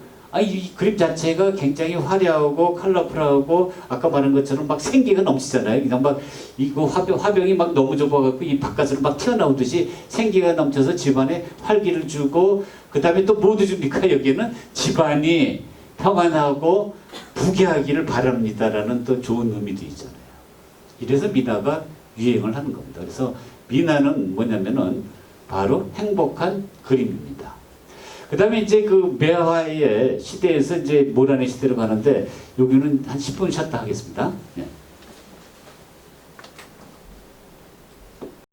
민화는 행복하다라는 그 매화의 시대에서 모란의 시대라고 그랬는데 아까 매화는 뭘 상징한다 그랬죠? 가난한 선비라고 그랬잖아요. 하여튼 국하든 매란국주는 전부 다 선비예요. 뭐 가난하다, 은이라든 어떤 선비인데 어떤 그 가난한 선비예요. 그리고 모란은 부귀한 사람이라고 그랬잖아요. 그죠? 근데 이게 무슨 얘기냐면 조선 전반기에는 이 매란국죽이라는 사군자가 유행했어요. 그러니까 그만큼 그 당시에는 이제 조선의 유교 국가의 어떤 그 이념에 가장 잘 맞는 꽃이 바로 뭐냐면 매란국죽이에요. 그런데 문제는 뭐냐면은 우리가 이제 조선의 전반기에는 너무 우리가 이념에 치우쳐서 살았어요. 그래서 예를 들면 여러분 뭐 이냐 기냐 하면서 철학적이고 뭐 우주적인 얘기 이런 것들을 우리나라 선비들이 조선의 선비들이 서로 막 논쟁을 한 거예요. 근데 그런 것들이 이냐 기냐를 따지는 게 우리 삶에 있어서는 그렇게 실제 크게 도움이 되지 않잖아요. 그게 이제 한 방에 무너진 게 바로 뭡니까? 그 임진왜란에 그 포르투갈 때서 그 배워온 그 조총을 들고 와서 뻑뻑 쏴버리니까 뭐 이구 기구 간의 총 앞에서는 완전히 무력해지는 거 아니에요. 근데 임진왜란만 일어납니까? 또 정유재란이 일어났죠? 또 정유재란만 일어납니까? 정묘호란이 일어났죠? 또 정묘호란만 일어납니까? 평정호란이 일어났잖아요. 한 50여 년 사이에 전쟁이 4번 일어나는 거예요. 다시 말하면 우리가 조선 500년 사이에 허리쯤에 전쟁을 4번을 겪고 난 데다가 또 그 당시 막 또 역병이 돌았어요. 지금 코로나처럼. 그래서 10명이면 7명이 죽었다 그랬어요. 기록을 보면. 8명이 죽었다 그러네. 그러니까 많은 사람이 죽고 또 기근이 들고 가뭄이 들고 그러니까 나라의 운세가 뭡니까? 완전히 그냥 바닥을 친 거죠. 그래서 이제 조선이 한 200여 년 만에 이제 역사의 수면 아래로 이제 잠기는구나. 역사의 뒤안길로 이제 벗어나는구나. 이렇게 생각했는데 기적적으로 뭡니까? 또 뻘떡 일어서가지고 또 250년을 지속을 해서 조선 500년이 유지가 된 거예요. 그런데 전쟁을 4번 겪고 나서부터는 사람들이 굉장히 뭡니까? 이제 실질적이고 실험적으로 바뀌는 거예요. 더 이상 뭐 이냐 기냐 이것만 갖고 논쟁하는 거 요새처럼 뭐 보수냐 진보냐 이런 거는 사실 우리 먹는 거하고 그렇게 크게 이렇게 도움이 되는 건 아니에요. 물론 이제 뭐 정의냐 공정이냐 이런 데는 도움이 되는지 몰라도 우리 삶에는 그렇게 크게 도움이 된다는데 그걸 막 목숨 걸고 우리 조선이 선비들이 싸웠잖아요. 그러니까 요새 막 정치판에 싸운 거 보면 예전에 조선시대에 선비들이 했던 거하고 똑같아요. 그래서 역시 우리나라 사람들은 변하지 않는구나. 그 뭐라 그럴 수가 없어요. 우리나라 태어난 게 그런 거예요. 태어난 게. 근데 어떻든 간에 조선 후기에는 정신을 차리면서 실용적으로 바뀌면서 물질 이념보다는 뭡니까? 이데올로기보다는 물질 그 물건들을 이렇게 중요시 여기면서 어떤 꽃이 부각이 됐습니까? 지금 보이는 것처럼 부귀를 상징하는 모란꽃이 갑자기 유행하기 시작하는 겁니다. 그래서 우리가 매화의 시대에서 모란의 시대로 바뀌는 겁니다. 이해하셨습니까? 이제 그런 스토리를 좀 더 이제 자세히 한번 살펴보겠습니다. 여러분 이제 군자하고 성인이 있잖아요. 공자도 뭐라 그러냐면 성인은 내가 아직 보지 못했지만 성인은 아직 내가 보지 못했지만 군자라도 만나보면 그 소원이 없겠다 이렇게 했는데 성인은 하늘이 내려주는 거예요. 그러니까 도덕적으로 아주 완벽한 사람이에요. 그러니까 우리가 매란국죽 같은 그런 사람이에요. 그러나 군자는 뭡니까? 자기가 인간이 스스로 노력을 해가지고 도덕적으로 이렇게 우월하게 이렇게 되는 그런 사람이에요. 그래서 성인까지는 아니라도 하여튼 군자만이라도 봤으면 좋겠다 이렇게 얘기했는데 하여튼 성인은 최고의 인격자예요. 그래서 우리가 중국이나 뭐 요임금, 순임금, 주공, 심지어는 논을 쓴 뭡니까? 맹자도 성인이에요. 맹자도 이제 성인인데 하여튼 우리는 이제 성인은 우리하고 이제 상관없는 얘기고 물론 여기에 이제 성인하고 상관 있는 분이 있는지 모르겠습니다. 하여튼 저는 상관없어요. 상관없고 대부분 상관없을 거예요. 근데 군자는 우리가 노력하면 될 수 있는 거예요. 군자는 노력하면 얻을 수 있는 어떤 도덕적인 최고의 높은 도덕성을 이제 지닐 수가 있는 건데 그래서 우리가 이제 조선시대에 유교를 이념을 하는 조선시대에는 사군자가 유행할 수밖에 없는 거예요. 이해하셨습니까? 군자잖아요. 네 군자잖아요. 예? 그게 바로 뭐냐면 이게 꽃으로 이제 비유하고 있는 거죠. 매화, 난초, 국화, 대나무 이렇게 됩니다. 그래서 제가 이제 한국 고전 번역원이라고 이제 우리나라의 그 문집이라든가 우리나라 옛날 기록을 요새 번역하는 국가기관이 있어요. 그래서 아마 네이버에 한국 그 고전 번역을 치시면은 제가 거기다가 뭐 온갖 꽃들을 우리나라에서 많이 그린 꽃들을 다 집어넣는데 제일 많이 나오는 게 꽃수가 제일 많이 나오는 게 매화예요. 그러니까 매화를 많이 그렸다는 게 아니라 매화에 대한 시를 짓고 매화에 대한 언급이 가장 많았으니까 매화를 가장 좋아했다는 얘기죠. 그러니까 조선시대라 이런 현상을 보인 겁니다. 2위가 뭡니까? 국화예요. 3위가 대나무예요. 난초. 매란국죽 아니에요? 그러니까 매국 대난이지만 하여튼 매란국죽의 사군자가 1, 2, 3, 4위를 차지해요. 그게 조선시대예요. 그러다가 이제 연꽃도 나오고 모란꽃도 나와요. 그래서 모란이 연꽃이 5번째 모란이 저거고 근데 무궁화는 순위가 한참 떨어져요. 무궁화는 지금 154건밖에 안 돼요. 그래서 사실은 나는 좀 아쉬운 게 무궁화를 왜 우리나라 국화로 정했을까? 우리나라 사람들이 사랑했던 꽃은 아니에요. 그거는 확실합니다. 어떻든 간에 하여튼 이제 모란이 이제 조선 후기에 와서 새롭게 이제 부각이 되는데 이게 조선 전기나 우리가 조선 시대의 대부분의 선비들이 좋아했던 건 이런 뭐 난초 그림. 이건 이제 강세항이 조선 후기 강세항 김홍도 스님 강세항이 그린 겁니다만 아니면 이런 이제 국화 그림 또는 여기 뭐가 있습니까? 매화 그림. 여기 대나무 그림도 여기 있죠. 여기 대나무 있네요. 이게 이제 사군자예요. 이게 이제 사군자고 그래서 우리가 이제 이런 매란국죽과 같은 어떤 이런 도덕적으로 가장 높은 그런 수준의 어떤 사람에 비한 꽃으로서 최고의 그림은 김정희의 부장 난 그림이죠. 그래서 이거는 단순히 난의 아름다운 난의 생태를 그린 거 아니에요. 그죠? 이거는 나는 굉장히 우리가 그 여백에 가득 찬 이런 제문들 이 글씨보다도 더 뭡니까? 여린 먹으로 그랬잖아요. 여린 먹으로 그랬는데 이거는 그 난초가 갖고 있는 어떤 정신성을 표현한 거지. 난초가 갖고 있는 어떤 아름다움이라든가 난초가 갖고 있는 생태의 어떤 사실성을 표현한 게 아닙니다. 그래서 이제 이런 그림이 바로 우리가 문인하고 이런 그림이 이제 사군자예요. 이런 그림이 이제 물론 조선 후기, 조선 말기도 그랬지만 조선 시대를 반을 딱 잘라놓고 보면은 전반기에는 대거 유행했던 그런 그림입니다. 근데 그렇게 된 이유가 있어요. 그건 뭐냐면 이제 조선의 선비들이 하나님처럼 그 신봉을 했던 그 공자가 뭐라 그랬냐면 논어에서 거친 밥을 먹고 물을 마시며 팔을 굽혀 배더라도 낙은 또한 그 가운데에 있으니 그러니까 가난하게 사는 거. 그거는 낙수로 삶아야지 그래도 그 군자란 사람이, 선비란 사람이 너무 요새처럼 뭐 50억을 뭐 꿈꾼다든가 뭐 대장동처럼 그렇게 이제 돈을 밝히면 안 된다. 그래서 어렵지 못한 일을 한다든가 아니면 이게 부자로 산다든가 출세하는 거를 쫓는 거는 나에게 있어서 공자에게서 뭐가 같다 그랬어요? 뜬구름 같다 그랬잖아요. 근데 이게 부귀가 뭘 상징한다 그랬어요? 아까 부귀를 상징한 꽃이 모란이죠. 그러니까 공자가 모란을 싫어했겠습니까? 아니면 싫어했겠습니까? 싫어한 거죠. 그래서 이제 공자가 싫어하니까 우리나라 선비들도 당연히 싫어하죠. 어느 정도 싫어했는지 한번 볼까요? 그러니까 조선 전기의 그 서거정이라는 선비는 이 악성은 하여튼 이제 굉장히 그 중요한 그 고려시대의 간선 때 거기에 약간 중간 정도의 관리가 철석같이 강직한 거예요. 중앙부처의 하여튼 그 관리가 아주 그냥 강직한 그런 공무원이 있는 거예요. 그런데 일생에 부귀한 얼굴 하는 걸 부끄러워하는 거예요. 그러니까 고려시대의 또는 조선 전기의 그 관리들은 이 부귀한 얼굴 한 걸, 돈 많은 티를 내는 걸 뭡니까? 부끄럽게 여겼어요. 이게 이제 조선시대의 선비들, 조선시대의 관리들의 어떤 이미지에 이해하셨습니까? 그러니까 돈 많은 티를 안 내는 거예요. 집에서는 뭐 벤츠를 끌더라도 올 때는 뭡니까? 올 때는 이제 조그만 차를 끌고 나간다. 출근해야 되는 거예요.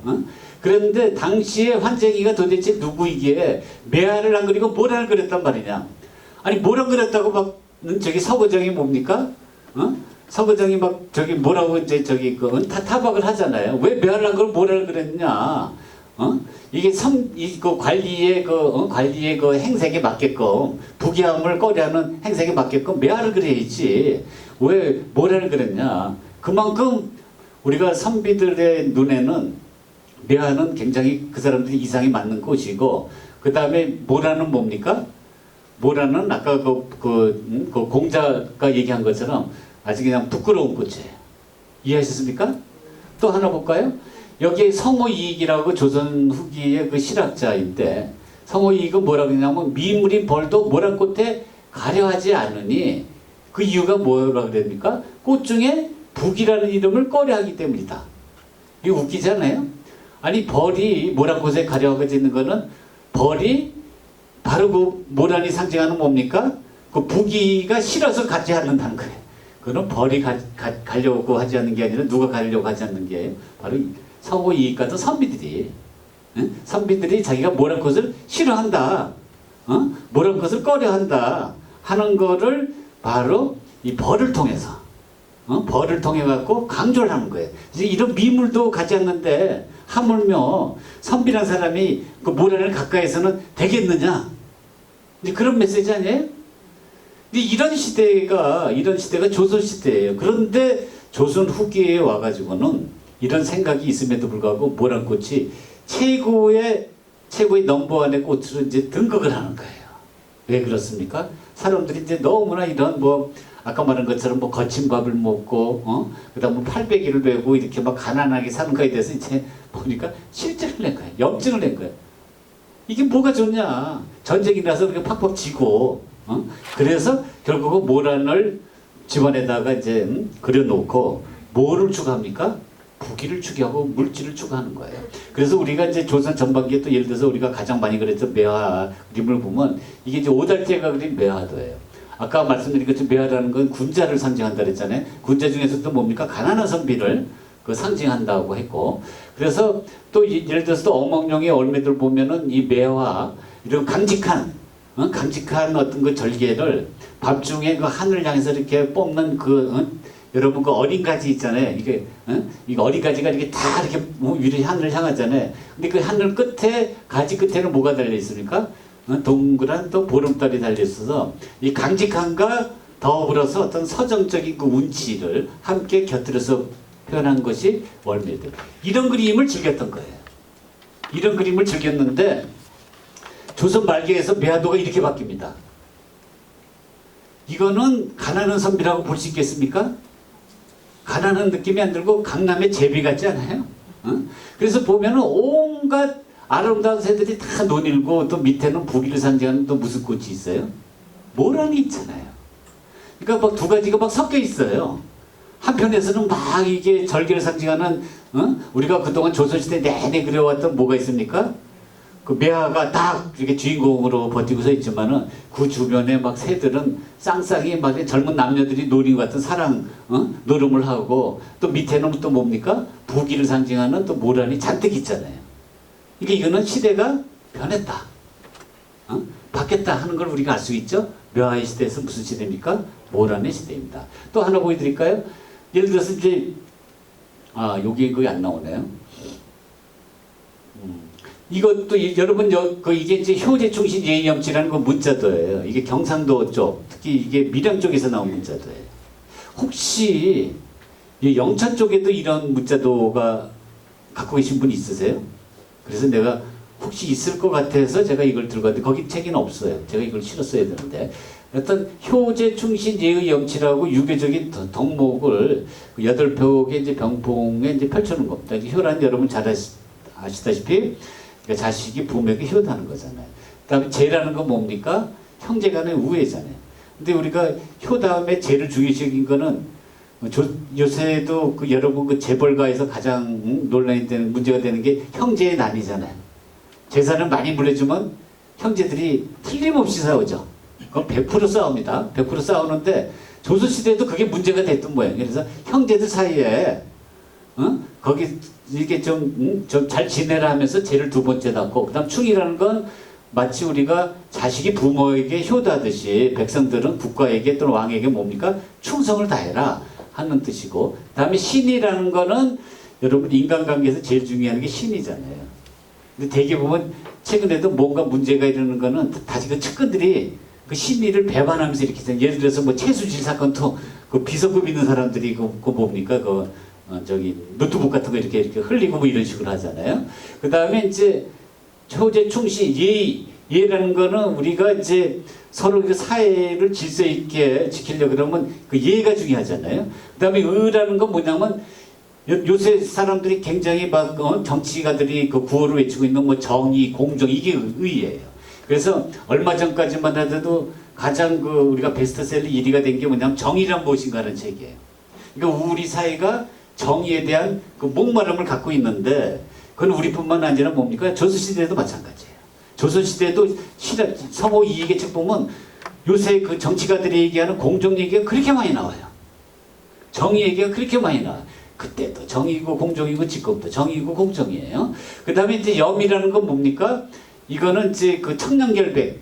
그러니까 공무원이 갖춰야 될 덕목이죠. 그러니까 우리가 뭐 3만 원, 5만 원, 3만 원, 5만 원, 10만 원이니까 7만 원이니까 그 김영란법. 근데 이런 게 뭐냐면은 그 염이고 치라는 거는 우리가 사람하고 짐승하고 다른 게 뭡니까? 사람은 짐승과 달리 부끄러움을 알잖아요. 그러니까 요새는 그 정치가들 보면 그 막 무슨 일을 저지르고도 그냥 막 버티기잖아요. 그러니까 부끄러움을 모르잖아요. 부끄러움을 모르고 오히려 또 막 그냥 또 대짓기도 하고 그래서 요새 정치판이 여야를 막론하고 너무 재밌어요. 옛날 같았으면 조금이라도 문제 생기면 그냥 바로 그냥 사표를 쓰고 어디 멀리 뭐 미국으로 가다 도망갔을 텐데 요새는 그냥 계속 강공으로 막 나가잖아요. 이게 치가 없는 사회예요. 부끄러움을 모르는 사회. 그러니까 이런 인간관계 속에서의 필요한 덕목을 8가지의 그 덕목을 8폭의 병풍에 이렇게 펼쳐놓은 게 이게 뭐예요? 문자도예요. 그 문자도인데 제가 이제 얘기하고자 하는 거는 바로 이런 문자도가 있어요. 여러분 한번 잘 보세요. 여기에 이건 의입니다. 의. 그러니까 정의란 무엇인가 또는 공정이라는 덕목을 우리가 주는 의자인데 아까 말한 효제 충신 예의 염치 중에서요. 그런 재밌는 거는 뭐냐면은 여기에 그 왼쪽에 있는 거 요거는 그 책에는 안 나옵니다. 왼쪽에 있는 거 이게 뭡니까? 이게 무슨 꽃이죠? 이거는 아까 매란국죽했던 국화예요. 그 다음에 오른쪽은 이거 뭡니까? 이거는 모란이에요. 그럼 뭘 상징합니까? 왼쪽은 사군자 중에 하나로서 이거는 은이란 선비예요. 군자예요. 국화는 군자라 그랬죠? 그런데 은이니까 국화는 은일사라 그랬죠. 은이란 선비라 그랬죠. 근데 모란은 뭐라 그랬죠? 부귀한자예요. 저는 이 글자를 보고 굉장히 재밌었어요. 왜냐면은 이게 조선시대의 실상을 보여주는 거다. 바로 조선시대의 두 얼굴이에요. 왼쪽은 뭡니까? 왼쪽엔 유교 이념의 어떤 상징인 바로 뭡니까? 국가의 얼굴 갖고 있고, 오른쪽은 뭡니까? 현실적이고 실용적인 얼굴이 뭘 갖고 있어요? 모란을 갖고 있잖아요. 무슨 말인지 이해하셨어요? 마치 우리가 이제 그 지킬 박사 뭐 하이드라든가 아니면 오페라 유령 보면 가면이 반반이 다르잖아요. 응?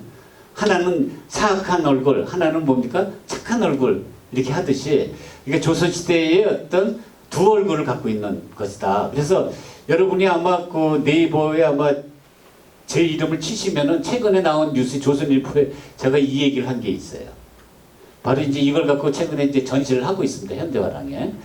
그 다음에 또 이제 미나가 또 행복하다라고 한 얘기에 또 다른 이제 스토리가 또 뭐냐면은 미나 자체가 가정의 평안, 가정의 행복을 굉장히 중요시 여겨요. 그래서 얼마나 이제 가정의 행복을 중요시 여기는지 지금부터 한번 보겠습니다.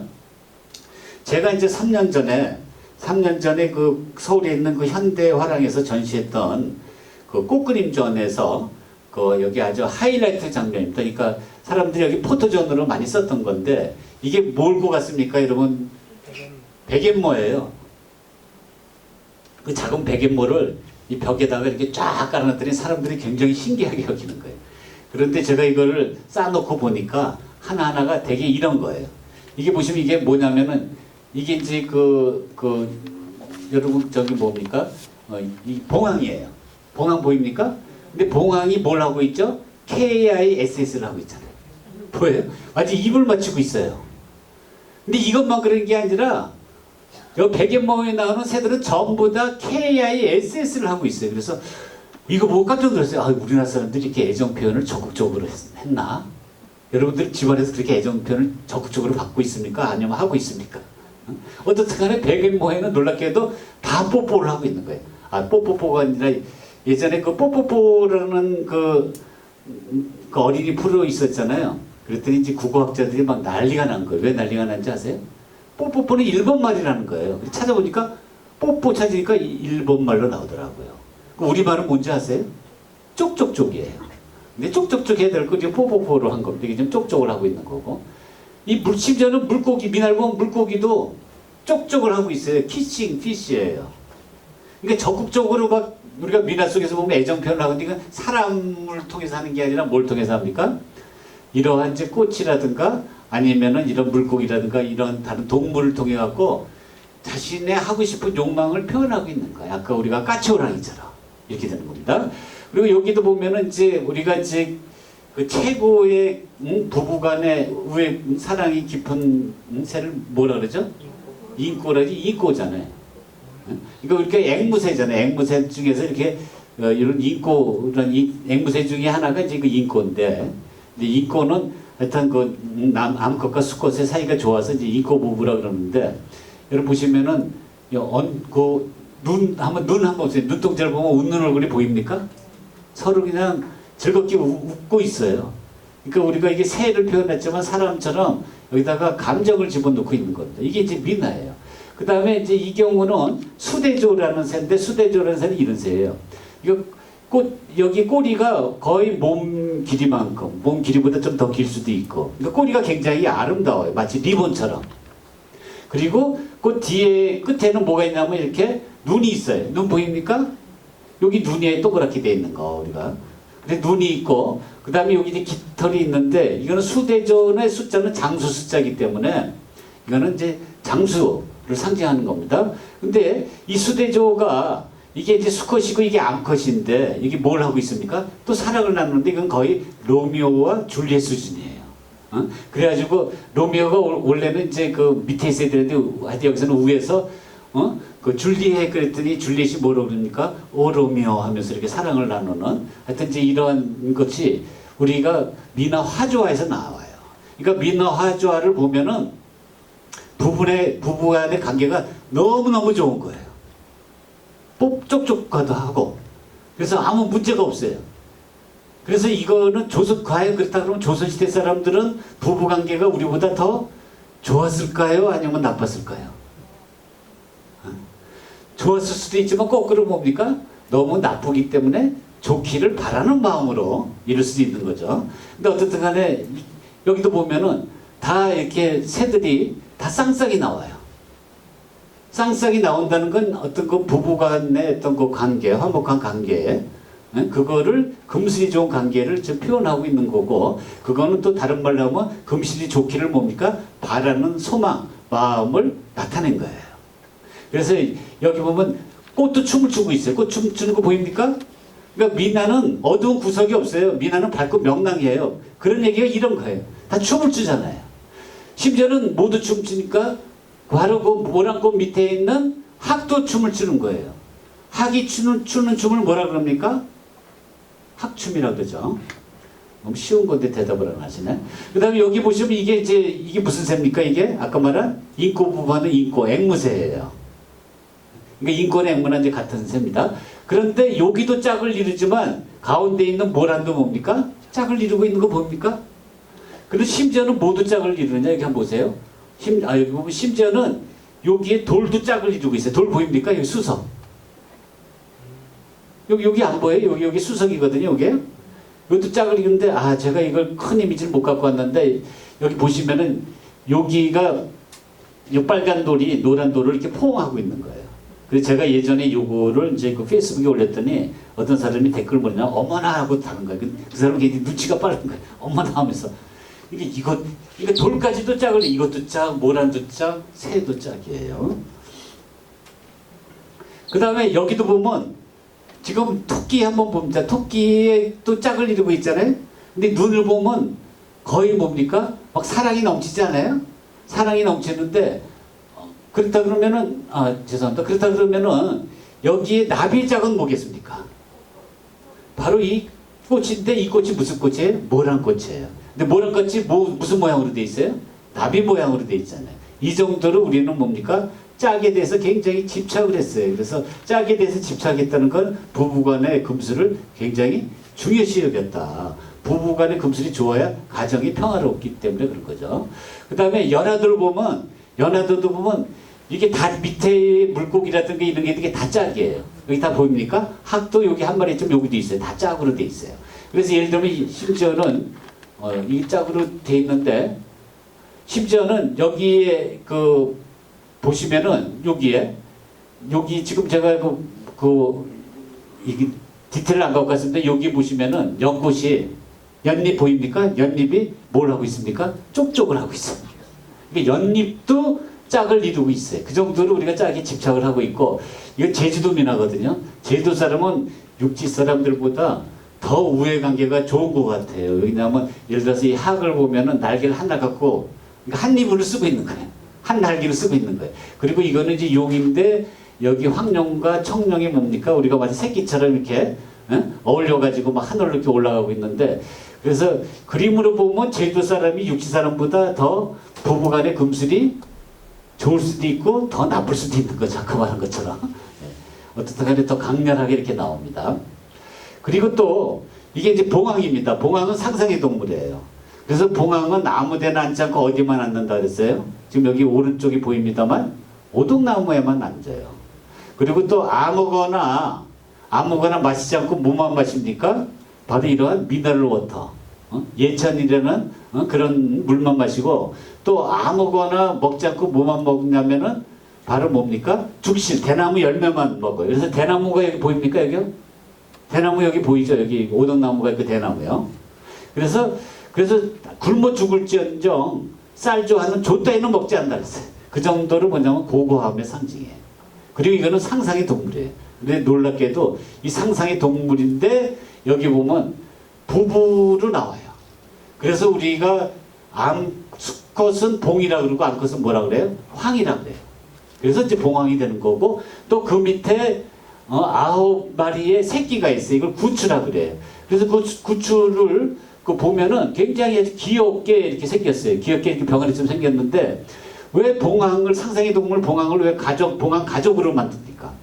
이거는 뭐냐면 봉황을 통해서 우리 조선시대의 어떤 가족을 평안하게 만들고 싶은 그 소망이 표현되어 있는 겁니다. 이것도 마찬가지예요. 이게 이제 무슨 꽃입니까? 이게 이제 백일홍이에요. 백일홍인데 아까 우린 꽃들은 전부 다 사람을 상징한다 그랬잖아요. 기억나세요? 모라는 뭐 부귀한자고 국화는 뭐 은이란 성비고 이렇게 사람을 상징하는데 그럼 이것도 사람이에요. 저는 이거는 패밀리로 봐요. 왜냐하면 여기에 이제 검은 흙은 서로 이 하나 둘 셋 넷 다섯 그루의 그 백일홍의 어떤 공동체를 표현한 거예요. 가족이라는 공동체를 표현한 건데 그렇다 그러면 여기 하나 둘 세 번째 있는 이 꽃은 뭐냐면 이게 엄마예요. 그래서 이제 어린 새끼 둘을 허리를 굽혀서 돌보고 있어요. 그럼 그 위에서 올라온 조금 이렇게 키 큰 이거는 뭡니까? 아빠가 되겠죠. 아빠 꽃이 되고 그 다음에 맨 뒤에 있는 꽃은 무슨 꽃이 되겠습니까? 이거는 군대 간 장남. 그래서 이게 뭐냐면 하나의 가족을 이루는 거예요. 근데 내가 맨 처음에 이걸 갖고 가족 얘기하면은 정 교수가 무슨 헛소리 하냐 이렇게 얘기할 거예요. 그렇지만은 제가 앞에서 쭉 얘기했지만은 우리가 전통적으로 꽃을 뭐로 비유했습니까? 사람에 비유했잖아요. 그러니까 사람으로 인식했기 때문에 충분히 이제 우리가 그렇게 이제 해석할 여지가 있다. 그리고 우리가 그동안 민화에서 보면은 꽃이든 동물이든 결국은 자연의 이야기가 아니라 자연의 아름다움만 표현한 게 아니라 그걸 통해서 뭘 얘기합니까? 인간 세계의 어떤 바람, 인간 세계의 어떤 삶의 이야기를 하고 있잖아요. 그렇기 때문에 이제 그런 해석이 이제 가능한 겁니다. 그 다음에 이제 그 한국적인 그림입니다. 이제 세 번째 얘기. 아마 요까지 하고 오늘 아마 마무리 될 것 같습니다만은 요 얘기는 예전에 이제 그 김병기 화백이라고 이분이 105살이에요. 100세가 넘어요. 그래서 이제 이분을 예전에 한번 만났더니 저희들 보고 뭐랬냐면 100세 미만 거기 뭐 보실 필요 없어요. 이거는 거기 그림이 그렇게 중요한 얘기가 아닐까요? 100세 미만짜리 들어라 그러면서 미나는 어디서 온 게 아니다. 미나는 바로 뭐냐면 저절로 우리의 삶 속에서 나온 우리 거예요. 근데 미나는 뭡니까? 이거 우리 거잖아요. 근데 이분이 평생 그랬던 서양화는 뭐예요? 우리 게 아니잖아요. 그러니까 거기에 대한 어떤 허무함을 느끼는 거예요. 100년 넘게 살았던 분이. 그래서 미나는 어디서 온 게 아니다. 저절로 나온 그림이다. 라고 미나는 가장 한국적인 그림이다. 그런 얘기를 하신 거예요. 그래서 그 외국에서 나오는 한국 미술 또는 한국 회화책을 보면은 이런 까치호랑이라든가 미나 같은 것들이 표지로 쓰이고 있어요. 지금 일본에서 나온 이게 미나책이 아니라 한국의 회화책이에요. 여기 고구려 궁벽화도 있고 고려불화도 있고 문인화도 있고 궁중회도 다 있어요. 그런데 거기에 대표로 삼고 얼굴에 표지로 삼은 거는 뭡니까? 바로 우리 앞에 봤던 미나 까치호랑이에요. 그러니까 우리는 미나에 대해서 굉장히 무시하고 폄훼하고 낮게 보지만 외국 사람들은 미나야말로 진정한 한국적인 그림이다 라는 거를 이제 이런 그림에서 알 수가 있고 그 다음에 여러분 이제 최근에 아마 화제가 됐던 건데 우리 세계적인 그 패션 업체인 그 구찌 있잖아요. 그 구찌에서 뭘 갖고 유세를 하고 있냐면은 이게 우리나라 그 색동 있지 않습니까? 색동의 패션을 갖고 우리나라 시장을 공략을 하고 있는 거예요. 그래서 여기 보시면은 이게 우리나라 그 제사 지내는 제사상이잖아요. 그 이제 감모의 제도인데 그거를 또 여기 또 지붕을 보면 여기에 뭘 표현했습니까? 색동이 있고 또 양쪽에는 뭐가 있어요? 우리가 아까부터 봤던 그 모란이 있잖아요. 그 모란이 있고 이게 이러한 전통적으로 쓰던 우리가 감모의 제도예요. 이제 감모의 제도라는 건 뭐냐면은 이거는 지금 여러분 그 안동 쪽에서는 많이 나옵니다. 그래서 지금 영천에서는 아직 이게 보고된 바가 없는데 영천에도 분명히 있을 것 같아요. 그래서 제가 한번 소개를 했는데 원래는 이제 제사를 지내려고 그러면은 우리가 이제 그 가래에 의해 가지고 뭐 왕은 뭐 5칸, 그 다음에 이제 그 제부는 뭐 3칸, 그 다음에 이제 일반 서민들은 뭐 한 칸에 이제 이런 가묘 사당을 이렇게 이제 경영을 하잖아요. 근데 이제 일반 서민들은 한 칸에 이런 사당을 경영할 수도 있고 아니면 그 생활이 어려우면 이 가묘를 설치 안 할 수도 있어요. 안 해도 돼요. 그게 이제 주제가래에 나와요. 주제가래에 나오는데 근데 일반 서민들은 아예 이렇게 건물을 짓기도 하지만은 이렇게 그림을 그린 경우도 있어요. 그림을 그리고 여기다 제사를 지내는 거예요. 제사를 지내는데 더욱더 우리가 이제 이 그림이 기준한 거는 뭐냐면 여러분 그 제수가 차려져 있잖아요. 여러분 요새 그 제사 지낼 때 제사 지낼 때 물론 이제 그 굉장한 아주 뭐 큰 그 저기 종갓집이 모르지만 보통 사람의 제사를 지냈더라도 한 2, 30만 원은 들잖아요. 제수값으로. 근데 이거는 돈이 한 푼도 안 들어요. 왜 그러냐면 다 차려져 있어요. 그림으로. 그러니까 여기다가 뭐만 붙이면 됩니까? 지방만 붙이면 돼. 이거 지방 제사잖아요. 응? 그러니까 우리가 이게 가난한 어떤 그 백성들이 이거는 이제 종자를 돌돌돌 말려다가 제삿날 펴가지고 이렇게 할 수도 있고, 또 여러분 멀리 그 여행 갈 때 원행, 특히 요새 이제 뭐 명절 되면 뭐 콘도도 간다, 뭐 외국 간다 그러잖아요. 그럼 이거 그냥 돌돌 말아서 가가지고 펼쳐놓고 뭡니까? 여기다가 지방만 붙이면 돼. 누구 신해가지고. 그리고 제사 지내면 돼. 그렇게 했던 거예요. 그게 간모의 제도 또는 우리가 사단도라는 거예요. 미나를 가지고 이런 신발을 만들었어요. 이 우리나라 미나에 나오는 모란도 있잖아요. 이거 신발을 만들고 이게 얼마인지 아세요? 200만 원이에요. 우리나라 모란도 하나 집어넣고. 근데 제가 몇 년 전에 일본을 갔는데 어느 학생이 이걸 신고 있는 거예요. 근데 저는 이제 이거를 계속 주목하고 있기 때문에 그 가격을 알잖아요. 최소한 150은 줘야 되거든요. 150이 200을 줘야 되는데. 그래서 내가 저 친구는 무슨 아버지가 재벌일까 하고 그냥 물어봤어요. 그 공항에서 학생이 이 신발 어디서 샀어? 그랬더니 남대문 시장에 가면 여기 4만 원이면 사요. 그러더라고. 거기 가짜 굿즈들이 잔뜩 있더라고요. 그래서 남대문 시장 가서 제가 이거 하나 샀습니다. 여기. 그 다음에 또 여기 보면 이제 에르메스라고, 이것도 이제 세계적인 이제 그 뭡니까? 세계적인 이제 그 패션 업체잖아요. 패션 업체인데 에르메스에서는 또 뭐 우리나라에 뭐에 관심을 갖냐면 여러분 조각보 아세요? 이 조각보를 갖고 응용한 거예요.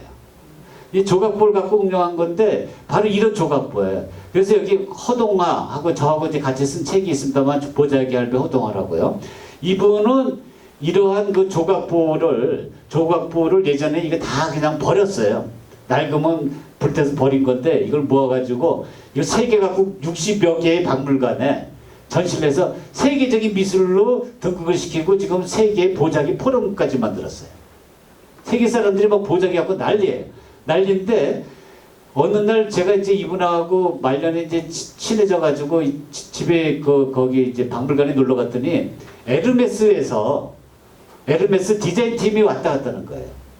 그러면서 조금 있으면 그 조각보 갖고 이제 상품이 나올 거니까 그 정규수 다른 사람한테 얘기하지 말라 그랬어요. 그러고 나서 3년 뒤에 나온 게 바로 아까 보여줬던 이거예요. 근데 3년 뒤에는 허동화 선생님이 세상을 떠났습니다. 이걸 보지 못하고 하여튼 세상을 떠난 안타까운 일이 있는데, 제가 말씀드리는 건 뭐냐면 우리는 그냥 낡아서 버리는 하찮고 사소하고 평범한 이러한 그 생활의 미술, 규범문화 또는 미나 이런 것들을 세계가 주목하고 있는 거예요. 세계가. 그러니까 우리의 문이나 우리의 사군자를 주목하는 게 아니에요. 왜 그런지 아세요? 문이나 사군자는 우리보다 더 뛰어난 문화를 갖고 있는 나라가 있어요. 어디입니까? 중국이에요.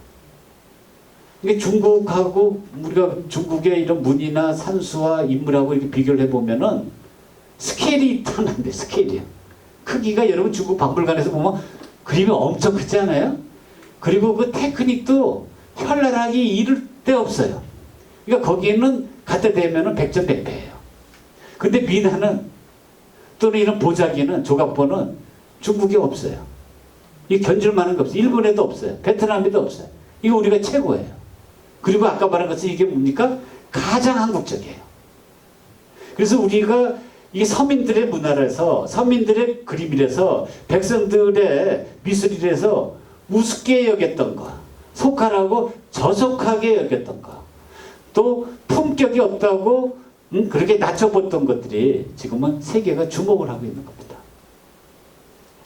그 다음에 이제 지금 한 37분이나 한 10분 정도 제가 이제 가장 또 한국적인 그림으로 요새 각광을 받고 제가 세계에 막 띄우고 있는 그림이 있어요. 그게 바로 책거리예요.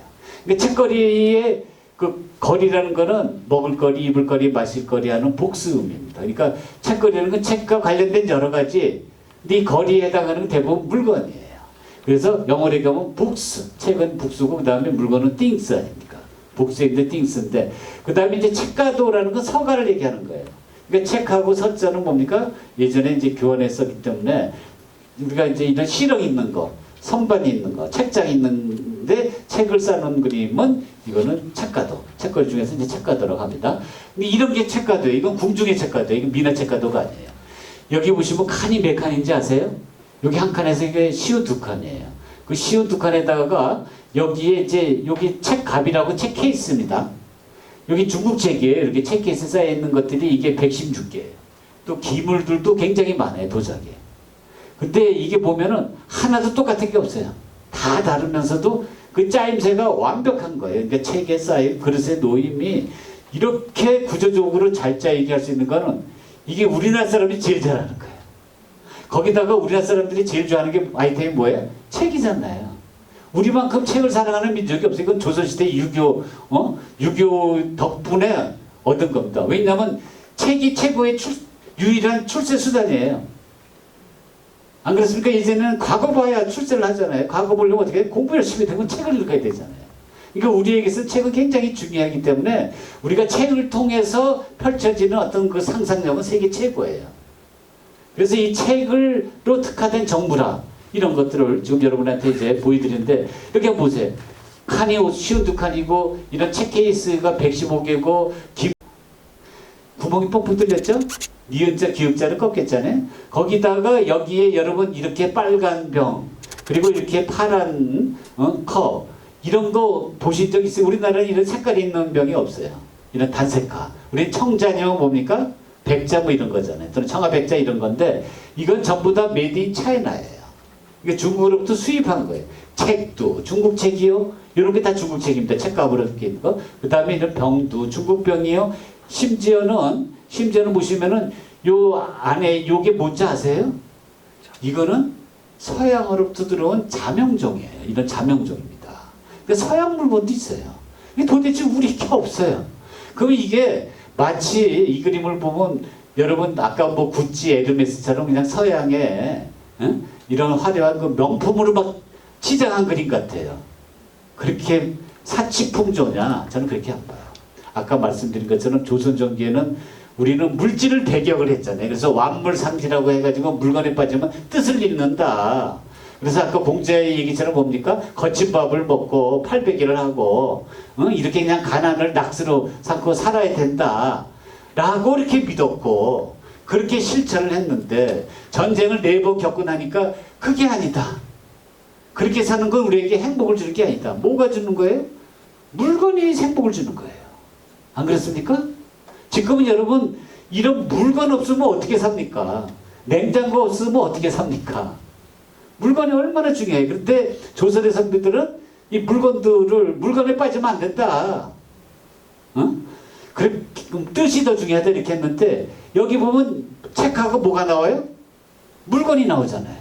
책이라는 거 뭡니까? 이건 조선시대 내내 아까 보여드린 매화처럼 조선시대의 유교의 덕목의 가장 중요한 물건이에요. 아이템이에요. 그런데 물건은 뭡니까? 이런 그릇이라든가 자명종이라는 거는 바로 매화가 아니라 뭡니까? 모란처럼 우리에게 행복을 주고 우리에게 부귀를 주는 거는 아이템이에요. 이해하셨습니까? 그래서 우리가 아까 그 의자 글자를 보면 한쪽에는 뭡니까? 국화가 있고 한쪽에는 뭐가 있었어요? 모란이 있는 지킬 박사와 하이드처럼 조선시대의 두 얼굴이에요. 어떻게 보면 조선시대의 가장 솔직한 모습이에요. 여러분 거기다가 이것도 서양화법으로 그래갖고 여기 뒤로 갈수록 뭡니까? 이렇게 막 좁아지잖아요. 너무 좁아지다 보니까 여기 컵이 좀 잔이 깨질 것 같지 않아요? 그 정도로 아주 격하게 돼 있고 그 다음에 또 이제 서양의 그 명암법에 의해 가지고 이렇게 이제 입체적으로 표현돼 있어요. 지금까지 보여드린 것들은 전부 여기 그냥 넘어갈게요. 시간 관계에서 넘어가고요. 그 미나가 아니고 궁중해. 궁중에 이제 책가도 오고 미나는 이렇게 그려져요. 그래서 미나에 대해서 제가 한 5분, 한 7분 정도 한번 소개를 하겠습니다만은 여기 보시면 이게 미나가 되면은 궁중하는 키가 이렇게 커요. 저보다 막 키가 큰데 병풍이. 근데 미나는 키가 작아요. 그럴 수밖에 없잖아요. 백성들의 집은 작잖아요. 평수가 작잖아요. 그러니까 높이도 작아요. 그러니까 병풍의 키가 작아요. 그래서 거의 궁중화의 2분의 1 또는 3분의 1밖에 안 돼요. 그런데 이런 작은 여기 30cm입니다. 여기 거의 한 40cm밖에 안 되는데 30몇 cm입니다. 그런데 여기에 선반을 이렇게 집어넣는 거예요. 그러면 되게 복잡할 수가 있잖아요. 근데 복잡하게 안 보여요. 그 비결이 뭔가요? 여기 보시면은 책값을 그렸는데 책값을 다 그린 게 아니라 일부만 보여준 거예요. 심지어는 여기다가 뭐까지 표현했으니까 숲까지 표현했어요. 그 숲의 전체를 보여주는 게 아니라 일부만 보여준 거예요. 이게 뭡니까? 우리의 전통적으로 우리나라 화가들이 그렸던 역원근법이에요. 그러니까 서양의 원근법은 앞은 크게 그리는데 뒤로 갈수록 어떻게 합니까? 작아지는 거예요. 근데 한국의 원근법은 어떻게 됩니까? 앞은 작은데 뒤로 갈수록 어떻게 해요? 커지는 거예요. 넓어지는 거예요. 그러니까 우리는 여러분 이제 크다는 건 중요한 거고 작다는 건 중요하지 않다는 거예요. 그렇기 때문에 서양은 그림 앞에서 그림 안을 들여다보는 거예요. 근데 한국은 동양은 뭡니까? 그림 안에서 그림 밖을 뭡니까? 내다보는 거예요. 그래서 여기는 조그맣게 나무의 한 일부분과 또 여기 장수를 상징하는 백령주 두 마리만 있지만은 이걸 안을 들여다보면 여기는 많은 그 넓은 숲이 있고 거기에 많은 새가 우짖고 있고 또 아름다운 꽃이 만발하고 있는 거예요. 이해하셨습니까? 이게 바로 뭐냐면 한국의 역원근법이에요. 그 다음에 여기도 보시면은 여기에 시력 선반이 있어요. 근데 국화가 있는데 이걸 무시하고 존재감이 전혀 없어요. 마치 우리가 살아가 영혼에 보면 벽을 뚫고 가듯이 그냥 쑥 올라가는 거예요. 여기도 책값이 여기 시력 선반이 있는데도 그냥 쑥 올라가는 거예요. 더 기가 막힌 거는 여기다가 심지어는 뭡니까? 연못까지 꾸며놨어요. 그리고 연못에는 뭐가 눈일고 있습니까? 청동오리 두 마리가 눈일고 있는 거예요. 이건 대단한 상상력 아니에요? 저는 이 그림 보고 깜짝 놀랐어요. 근데 이게 가능한 게 뭐냐면 우리는 역원근법으로 보는 거예요. 그러니까 앞에는 작게, 뒤는 뭡니까? 넓게. 그래서 이거는 저는 뭐로 보냐면 이거는 코끼리를 냉장고에 넣는 상상력이다. 우리 코끼리를 냉장고에 넣는 가장 고정적인 방법은 첫 번째는 뭡니까? 냉장고 문을 연다. 두 번째는 뭐예요? 코끼리를 넣는다. 세 번째는 뭡니까? 문을 닫는다잖아요. 근데 교수들은 그보다 더 간단한 방법을 써요. 그건 뭔지 아세요? 조교를 시킨다. 네. 이 우스갯소리한데도 우는 분이 한 분도 없어요. 그 다음에 이제 여러분이 또 여기 한번 이게 이제 그 미국에 혹시 그 샌프란시스코에 가시면은 거기에 이제 우리나라 이정문이라는 사람이 실리콘밸리에서 돈 번 사람이 기증한 그 박물관 건물이에요. 도네이션. 근데 우리나라 사람들은 막 돈을 이렇게 쥐고 자식들한테 주려고 그러잖아요. 근데 이제 미국에는 그래도 이제 이런 기증 문화가 활발해가지고 돈이라는 건 하늘이 내려준 선물이지 자기가 갖고 있으면 안 돼. 이건 내려보내야 된다. 근데 자식들한테 주면 다들 뭡니까? 아까 효제 충신 예의염처럼 밤낮 싸워요. 그 형제는. 그러니까 여러분들도 잘 생각하세요. 너무 그 자식들한테 돈 주려고 그러지 말고. 그게 자식들을 버리는 아주 지름길이에요. 근데 어쨌든 그 얘기 하려고 그런 게 아니고, 여기 보시면은 이제 이 미나책거리예요. 그래서 여기는 이제 선반이 없어요. 선반이 없고 이렇게 이제 책을 이렇게 쌓아놨는데, 그리고 키도 작은 겁니다. 근데 여기 보면 이제 그릇을 얹어놨는데, 책 위에다 그릇을 넣은 거예요. 그러니까 책을 그릇 받침으로 쓴 거예요. 이제 전 이거 보고 이제 예전에 제가 뭐가 생각나는데 대학교 때 그 자취할 때는 라면 끓이다가 급하면 뭡니까? 책 위에다가 이렇게 놓잖아요. 이제 그 생각이 이렇게 났는데, 근데 여기에 책 위에 그릇에 놓여 있는 것, 예를 들어서 오이라든가 아니면 불수감이라든가 딸기라든가 고추, 이건 뭘 상징합니까? 이건 전부 다 아들을 많이 낳게 해달라. 그 다산이에요. 그러니까 오이는 남자 거시기처럼 생겼잖아요. 근데 딸기라든가 불수감 또는 뭐 석류 아니면은 포도 이런 것들은 다 뭐가 많습니까? 씨가 많으니까 씨는 다 아들을 많이 낳는 거고, 그 다음에 고추는 우리나라 사람은 이게 뭘 상징하는지 다 알잖아요. 그러니까 이거는 아들을 많이 낳아서 공부를 많이 시켜서 경주대학을 보내라, 서울대학을 보내라, 이런 의미가 이렇게 이제 책을 통해서 이제 표현이 되고 있는 거예요. 근데 이제 이 그림을 보고 저는 이제 깜짝 놀란 게 뭐냐면 여자 신발이 나오는 거예요. 이게 비단 신발 보입니까? 근데 여자 신발뿐만 아니라 여기에 향유병, 다시 말하면 우리가 예전에 그 여성들이 머리를 이렇게 닿는데 그 동백 기름을 쓰잖아요. 동백 기름을 넣는 요새 말하는 그 향유병, 향수병 비슷한 게 여기 있어요. 그리고 물건들도 다 여성 취향이에요. 그래서 도대체 왜 이게 여성의 물건들이 나오느냐. 그래서 여성의 이게 서재가 아닌가 이렇게 생각했는데 여성의 서재가 가능한 거예요. 이게 향유병입니다. 왜냐하면 조선 후기에는 여성 문인들이 활동하고 또 조선 후기에는 심지어 여성 성리학자까지 출연합니다. 그래서 여성 서재가 충분히 가능한데 문제는 제가 여기서 못 풀었어요. 바로 이제 여기에 보시면은 여기에 이제 거기 그 서랍 고리에다가 요게 뭐냐면은 요 장도 우리 은장도 하는 그 장도 있잖아요. 장도 케이스 갑이에요. 장도 갑을 여기다 딱 걸어놓고 장도는 빼가지고 이게 뭐냐면 호박이 아니라 수박이에요. 수박을 푹 찔른 거예요. 근데 우리가 미나 속에서 수박은 되게 이렇게 그리거든요. 그러니까 위를 이렇게 이제 잘라가지고 거기다 씨를 내보임으로 해서 이 씨가 다 아들이에요. 이 자식이에요. 근데 자식을 많이 낳기를 바라는 건데 여기는 푹 찔러놓은 거예요. 그래서 이게 뭔가 하다가 고민하다가 이거 풀었어요. 저는 어떻게 해석했냐면은 수박이 갖고 있는 상징성, 다산, 다남자를 부정하는 행위다. 다시 말하면 장도로 수박을 푹 찔르는 거는 이런 엽기적인 행위는 그 수박이 갖고 있는 상징성을 부정하는 행위다. 다시 말하면 이게 무슨 얘기야? 나는 씨바지가 아니다. 나는 뭡니까? 애기 낳는 기계가 아니다. 라는 거를 함구하는 그림이 아닐까.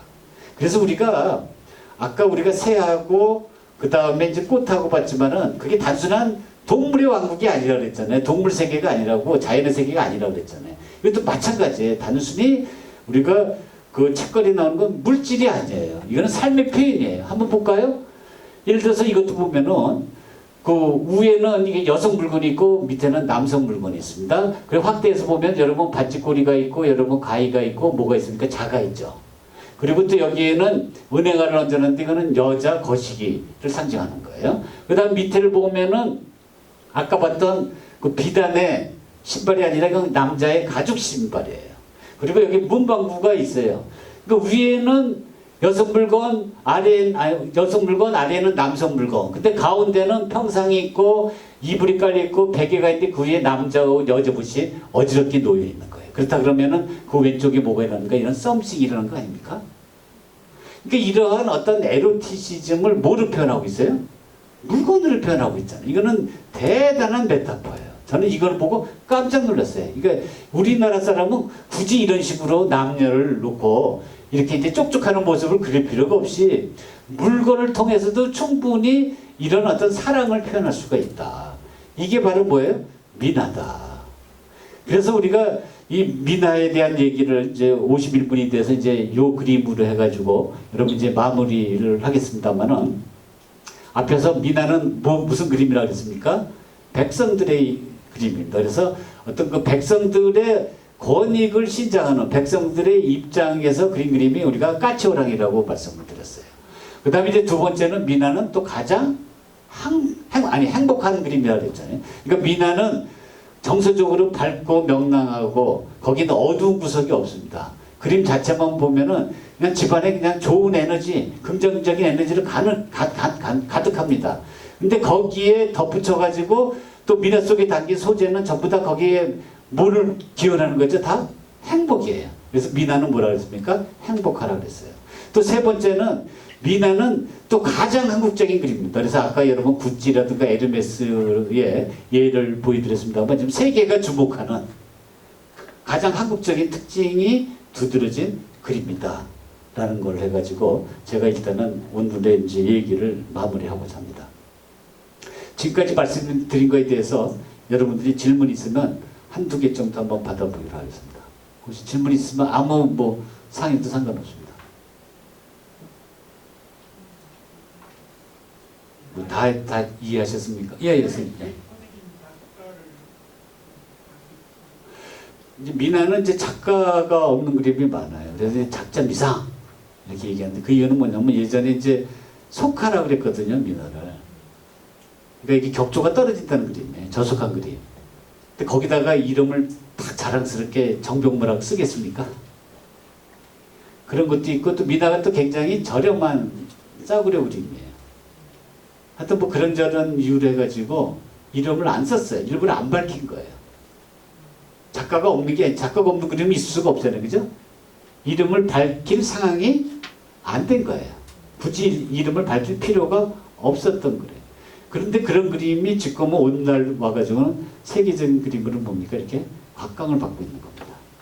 그게 이제 역전 드라마예요. 아까 뭐 저기 까치하고 호랑이의 그 역전 드라마처럼 세상은 항상 이게 바뀝니다. 뭐 여당이 잡았다가 야당이 잡고 진보가 잡았다가 보수가 잡듯이 계속 진보만 잡고 계속 보수만 잡는 거 아니잖아요. 그죠? 그러니까 그런 역전 드라마가 지금 이제 일어나고 있는 겁니다. 예, 또, 예, 선생님.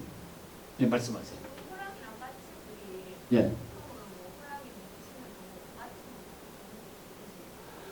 예, 맞습니다. 그래서 이제 그 얘기까지 제가 못했는데, 호랑이의 원래 기능은 귀신 잡는 해병대예요. 그게 어디서 나오는데, 이제 중국 고사에서 나와요. 중국 고사에서 보면 한나라 때의 그 풍속입니다만은, 아까 말씀드린 그 가정이라는 공간을 평안하게, 이게 이제 유지하는 게 제일 중요한 목표거든요. 민화 속에서의 가정을 평안하게 하는 게.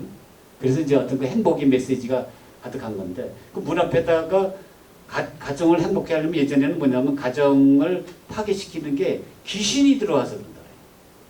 이 귀신 들어와가지고 역병이 주고 귀신 들어와가지고 집안에 여러 가지 안 좋은 일이 생긴다고 생각을 했기 때문에 그 귀신 들어오는 길목을 지키면 돼요. 그 귀신 들어오는 길목이 뭐냐면 대문이에요. 대문이나 창문이에요. 거기에 복숭아 나무를 2개를 탁 내서 세웁니다. 그래서 마치 우리가 공항에 검색대를 지나가듯이 집안을 들어오는 귀신은 전부 다 그 사이를 들어가가지고, 그래서 인간에게 해로운 귀신은 어떻게 합니까? 신도하고 울루라는 수호신이 딱 잡아가지고 거기에 갈대끈으로 묶어갖고 옆에 있는 호랑이 우리에 던져버려서 호랑이가 잡아먹게끔 했어요. 그리고 또 귀신이라고 인간에게 해로운 귀신만 있는 게 아니에요. 또 인간에게 이로운 귀신은 통과시킨 거예요. 그러면 지금 나왔던 문 앞에 세웠던 뭐라 그랬습니까? 복숭아 나무. 그 다음에 이제 그 지켰던 수호장인 누굽니까? 신도와 울루라는 신. 그리고 또 그 나쁜 귀신을 묶었던 갈대끈. 그리고 또 누구한테 잡아먹히겠어요? 호랑이. 이게 다 귀신 잡는 거예요. 애군을 쫓아내는 거예요. 이해하셨습니까? 그래서 우리가 전통적으로 호랑이는 애군을 쫓는 이런 벽사의 의미, 액막의 의미가 있어요. 근데 그런 것들을 우리가 계속 그려왔는데, 거기다가 플러스 아까 말한 또 그 권력자를 이렇게 비난하는, 풍자하는 그런 스토리를 거기다가 또 겹쳐서 표현한 거예요. 그러니까 미나는 단순한 그림이 아니에요. 굉장히 이게 중층적인 구조를 갖고 있어요.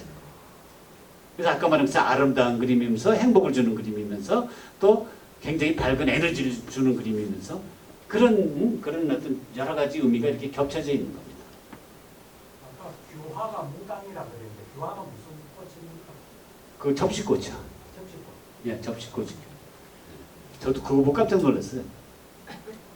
저도 경주 우리 학교 그 옆에 보면 접시꽃이 굉장히 많거든요. 그러면 우리가 무당 생각 안 하고 뭘 생각합니까? 접시꽃 당신을 생각하잖아요.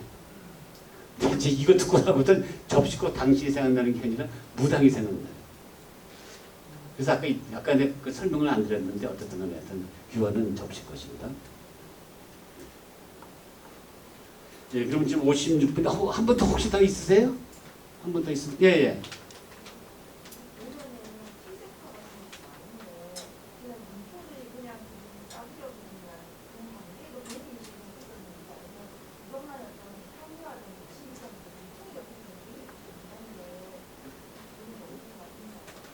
예, 지금 질문이 정확히 못 알아듣고 있는 마스크가 잘 안 들렸는데, 근데 하여튼 채색한 문제만 말씀드릴게요. 미나가 왜 채색하냐?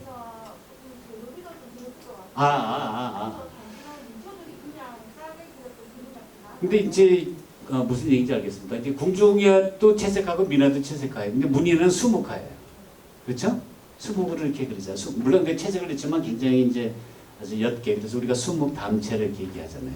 근데 궁중해화에 쓰는 그 안료는 비싼 안료예요. 비싼 종이고. 근데 이제 미나 속에 쓰는 안료는 뭡니까? 싼 안료예요. 싼 재료를 씁니다. 그래서 어떤 경우에는 또 색채를 일부분만 하는 거죠. 아주 중요한 부분만 색채를 하고 워낙 비싸니까 그런 경우도 있는데, 근데 어떻든 간에 우리는 사실은 채색하냐 수묵하냐 할 때 가장